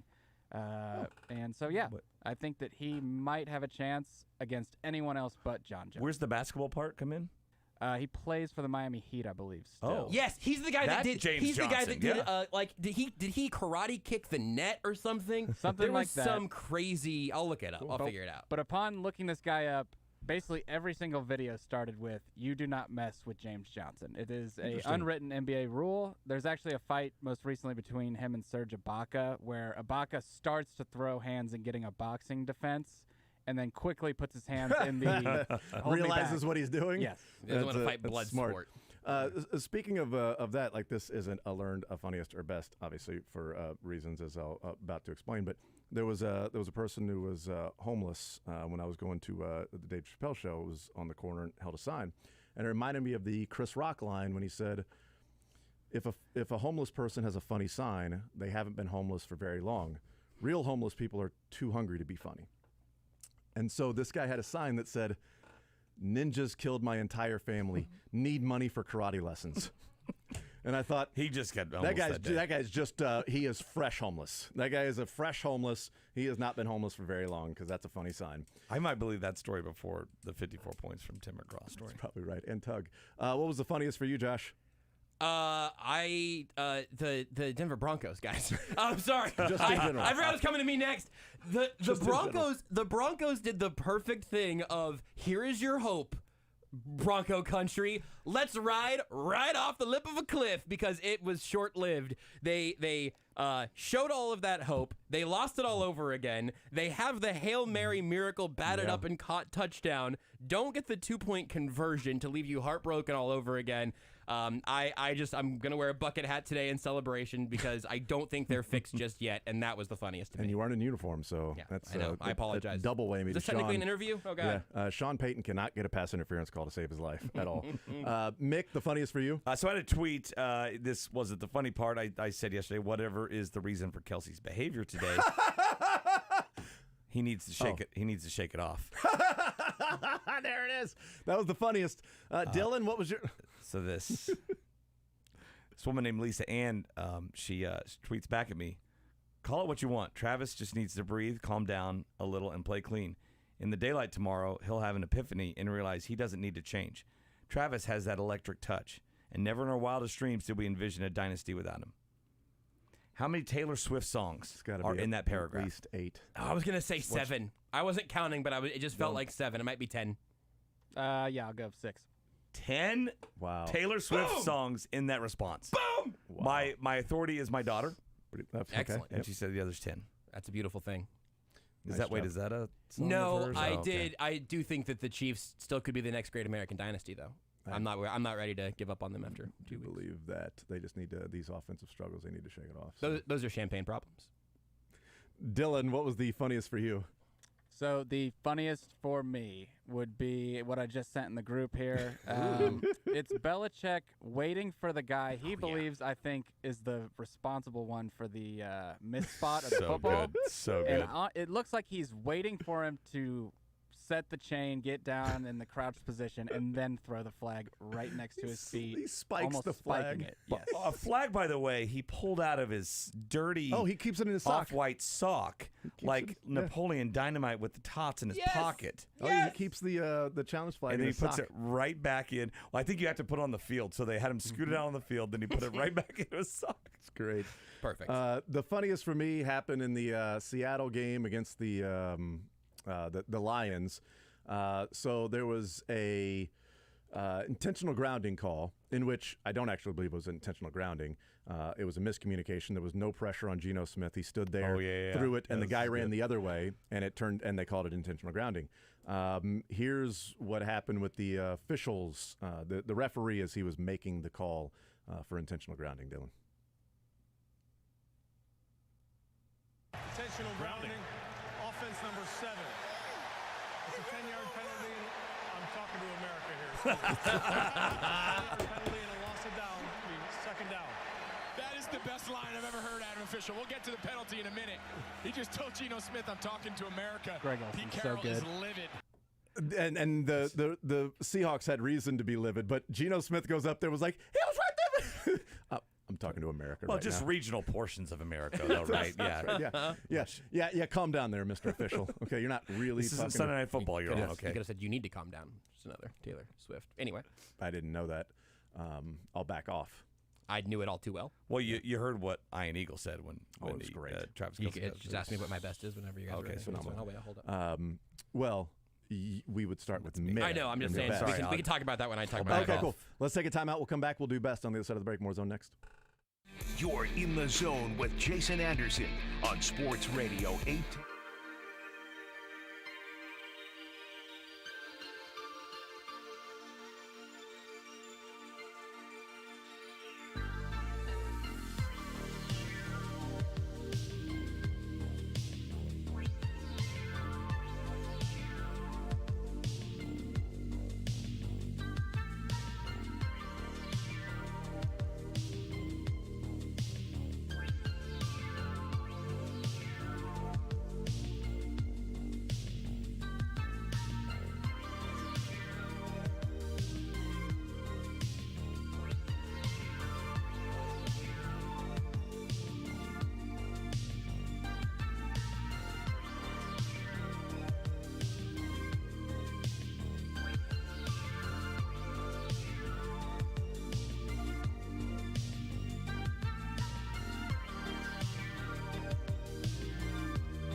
All right, let's do the best of the weekend. Mick, we start with you on the best. What was the best over the last few days? All right, that Colorado State game by itself could have been the best, but inside of that, at one point, there were offsetting penalties. Actually, at several points, there were offsetting penalties, but during one point, there were offsetting penalties. ESPN crew was interviewing the rapper Offset at the time. Good. Perfect. At the time. Ugh. And in the middle of that, fumble, we got it. You didn't get it, but the Offset, that was great. Dylan, best from the weekend? The best happened last night. It was maybe the greatest field goal block that we've ever seen. A man sprinting in motion. Brandon Schooler, I think is his name. Man, you say his name. Yeah, Yes. not just any man. Yes, Brandon Schooler, who Schooled is him. probably Belichick's favorite player on Teach Tape today or tomorrow, whenever they do their meeting. I'm also calling on any internet video editors. A couple years ago, they dubbed a screaming man over Quentin Nelson pulling. I just need that same screaming guy over him sprinting towards the field goal block. It's great, and he timed it perfectly. He was going almost 13 miles an hour at the snap. So good. So it was great. My best, 61-yard field goal. That's pretty obvious. What was the best for you, Josh? Ian Eagle was in his bag yesterday. It was just good. Wire to wire. Not just the blank space call, although that was excellent. Not just the shake it off going to break, although that was very good. The Cisco thong song call after the interception. Oh, I didn't know that. Oh, He was just absolutely on fire. It's always nice to hear a play-by-play guy at the peak of his powers. He is my favorite. Yeah, he's really, really good. He's my favorite. I don't know if he's my favorite, but he's really Kevin good. Harlan would like a word. I don't hear Kevin as much because he does a lot of radio Oh, God, he's for the so games good I at listen it, too. to. Oh. Ian's my favorite. And his son's really good, too. He is. Mm-hmm. He is. And he's apparently like a really awesome guy, too. Yes. Ian is. Jake, when he would do the CBS games I and he know. would travel. Yep, same. I know people that work Jake with him. would talk all the time about how awesome Ian Eagle is, which is always great to hear. When somebody's that good and you hear, oh, wow, he's just an awesome dude. You should pronounce his name right. I mean, that's kind of my one nitpick. Ian. Is it Ian Ian? Eagle. Is there like a Ian real reason? Eagle. I hope there's Ian. not like a important family reason. Maybe it's because it's Ian Eagle instead of Ian Eagle. Yeah, Doesn't Ian wanna be Eagle could have been. Ian Eagle. I don't know. Is that sweet or is Ian that a little Eagle. hard to get over? Ian Eagle. Ian Eagle. Oh, you messed it up. Should be Ian Eagle. I am Ian Eagle. What? Little Monday Night Football coming up tonight. One of two games right here on Sports Radio at 10, Browns and Steelers, but a doubleheader. Thank you, Mick. Bye. Talk to you tomorrow. I'm McCall from Lee Summit Subaru, and we're committed to helping our community through this